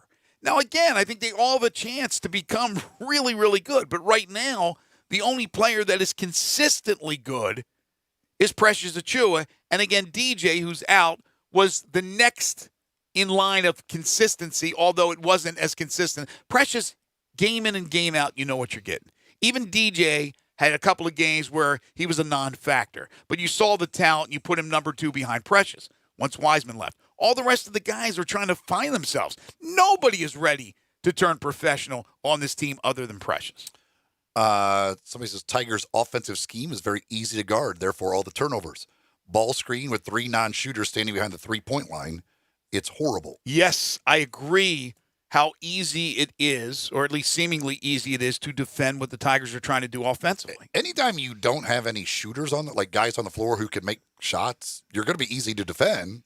If I don't have to worry about guarding the 3-point line, like we're fine with you taking those shots, makes it really easy to defend. If we could basically keep everybody in the lane, that's a much easier thing. And if there's only one guy out there that you really think, okay, that's the guy. We're going to make sure he doesn't get shots, but the other guys play off of him, let them take shots. It becomes it becomes very easy to guard. Another one here on the first bank text line says, I love Penny, but I see nothing on the sideline as far as passion goes. Just don't think he's it. If it's all about money, keep him, but they too will grow weary. I would not look too much into the lack of sideline antics and equate that with Penny not having passion. Penny is a winner. He wants to win. He takes this personally. He does most of his coaching in practice. He is not Danny Hurley. He is not John Calipari. He's not Bob Huggins, on and on and on and on. Guys that are very he's not Bruce Pearl. He's not even close to these guys. Now, last night, I probably wasn't the only one watching and going, hey, this is the time for the technical, Penny. This is the time to really go at these officials. Now, I read a tweet from, I don't know who it was. It was May have been Drew Hill, may have been Giannato. Somebody tweeted and said that he used the timeout there late to kind of go after one of the officials. I didn't see any of that. I'm watching it on TV. But that's Penny. And don't mix that up and think that he's not – there's no passion because he's not a screamer on the sideline. Correct? I'm assuming I'm hoping that was the last timeout that they took with like a second left down by 5. Because I don't understand. I was listening on the radio at that time. I was like, why? I was listening on the radio too. I was like, why in the world are they using a timeout here down 5 with I think it was down 5 with a second to go. Yeah, they lost by 5? Yeah. Right, right. With one. It was 0.7 seconds. I'm like, really? Yeah. Like that. So maybe he just wanted to do that to yell at the officials. Whatever. If that's fine, I hope there was some purpose to that timeout. Yeah, I went to watch the game with my son and a bunch of other people over at the Bluff. And we were driving back home right in the final seconds. And my son said that to me. He goes, why are they calling a timeout? Well, it's apparent that's why he called the timeout. But again, just because he's not a crazy man on the sideline doesn't mean he doesn't have passion. He does. He has a lot of passion, and he wants to win. So he says, Penny has set the kids up for failure with all the preseason boasting. It's too much pressure. Duke didn't win it all with Zion. The expectations were way too high. Do you feel? In retrospect, the expectations were definitely way too high. Well, that's true. That's obvious. In retrospect. But do you feel that the players were affected by what Penny had to say? And do you think they felt pressure and a heavy weight around their shoulders the entire season? I don't. I think maybe a little bit early, but once they realized the circumstances, reality sunk in. So it says Penny doesn't call plays. He just sits on his hands. In other words, it's not about Penny getting a technical. He stands there like a statue. That's not coaching to me. Name another D1 coach that does that and wins. I mean, would I like to see Penny be maybe a little more animated on the sideline at times? Sure. So more to me about probably yelling at players when they make these stupid decisions and turnovers rather than yelling at the officials, though. Well, I'd like to see a little bit more structure on the offense rather than just him, having to be a little bit more animated. I mean, Cody, in a roundabout way, he talked about some of those situations. He talked about that turnover late in the game this one was earlier with Lomax doing that behind-the-back thing. He brought that up, and he talked about the late shot clock violation, that Thomas wasn't willing to take the shot, then Lester wasn't willing to take the shot, starts dribbling it out and throws it to somebody with 2 seconds, forget who it was, with 2 seconds to go on the shot clock. It might have been Tyler. Those things can't happen. You have to be aware of the situation, and you had chances in that game inside the paint to score, and you would dribble it out or you would kick it out. Off the topic of Tiger basketball, on a Tiger baseball, somebody asking you, Greg, because you called the game yesterday. Did Dalton Kendrick pitched? Yeah, he did. I want to know how he looked. He did well. He did a real nice job. True freshman. They got a lot of young pitchers that have really done well so far early in the season. That's been the surprise. They came in with a 2.10 earned run average into that game. Gave up a few runs last night, but got another win. 4 straight wins, and he looked good, Kendrick. A local product, by the way, last night at the game-winning home run for Ole Miss as well. Do they have a loss yet? Hayden Leatherwood from who went to Briarcrest and Christian Brothers. He transferred from Briarcrest to Christian Brothers for his last 2 years. Hit the game-winning pinch hit home run in the 7th inning last night for Ole Miss. So good for him. Local product doing well there. Have they lost? They lost their season opener to Louisville. That's right. They lost the first game and then won the series. Then they've won 7 in a row since then. Fleet Feet, the place to go to get all your running gear. They have, of course, all of the gear, but the most important thing is to make sure you have shoes that are right for you. And they can do that if you go to either one of the 2 locations. They'll take a look at the way you run or walk and fit you in shoes based on the way you run or walk to make sure you have the support in the right places to avoid injuries or any other problems, and you're going to be able to stay healthy and get the most out of your workouts. And so go on in and see them either in the Laurelwood Shopping Center in East Memphis next to Panera Bread Company or out at Poplar and Houston Lovey in Collierville next door to the Hueys. You can also find them online at fleetfeetmemphis.com. They also got a Facebook page where they'll keep you up to date with things they've got going on for runners that you can get involved with at Fleet Feet. When we come back, our final segment, couple of news and notes to bring your way, and then we'll wrap it up with one final thing, tell you about our show that we have planned for you tomorrow. This is Middays on Real Sports Talk, Sports 56, 96.1 and 87.7. Sports 56 Happy Hour with Johnny Radio. Weekday afternoons from 1 to 3. Here on Sports 56, 96.1 and 87.7 FM. It's not too early to start planning for spring at Family Leisure. New pools are starting at $19.99, spas starting at $21.99, and swim spas now only $99.99. 5-piece patio furniture starts at only $799. Pool chemicals, toys, accessories, and more up to 20% off. Mention this ad, you'll get free delivery and 1 month of chemicals with your spa purchase. Start your spring planning now at Family Leisure, Whitten Road and I-40, where family and fun come together. Hi, it's me, your nose. I'm so congested. Use the Vicks Sidex nasal spray, would you? Mouth breather. Yeah, the Vicks Sidex nasal spray. Starts working in seconds and lasts for up to 12 hours. I can breathe again. Vicks Sinex nasal spray is incredible. I feel like a whole new nose. Oh, let's buy a new car so we can smell it. Oh, we're really breathing now. For nasal congestion relief, get Vicks Sinex and breathe freely fast. Use as directed. There's a new commissary in town. In Collierville, Germantown Commissary is doubling. Yeah, they're still going to have the old Germantown Commissary by the tracks, but now there's a huge new Germantown Commissary in Collierville at Poplar and Houston Levee Road. It's huge, too. There's a drive-through. There's plenty of parking, no telephone pole to get in your way, a cool patio. It's right by the track, so the tradition continues. And this is a tradition that's been around forever. That commissary is famous for hickory-smoked, slow-cooked Memphis-style barbecue. They've got a private party room at the new one in Collierville. Self-catering still continues. Party packs for $5.95. Basically, the great ribs, the great pulled shoulder, the great deviled eggs. Everything is there in Collierville and Germantown now. So there is now a Germantown and Collierville style of barbecue. It's called Germantown Commissary.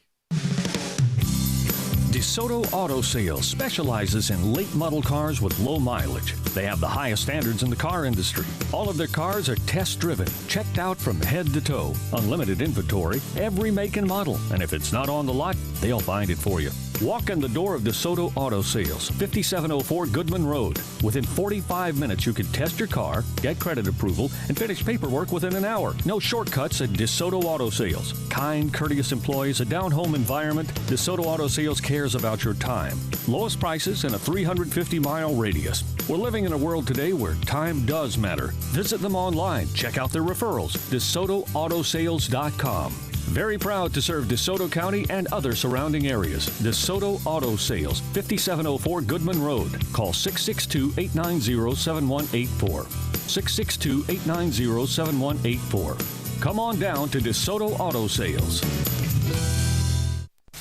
Now, back to Sports 56 Middays presented by FedEx. Here once again are Greg Gaston and Eli Savoie.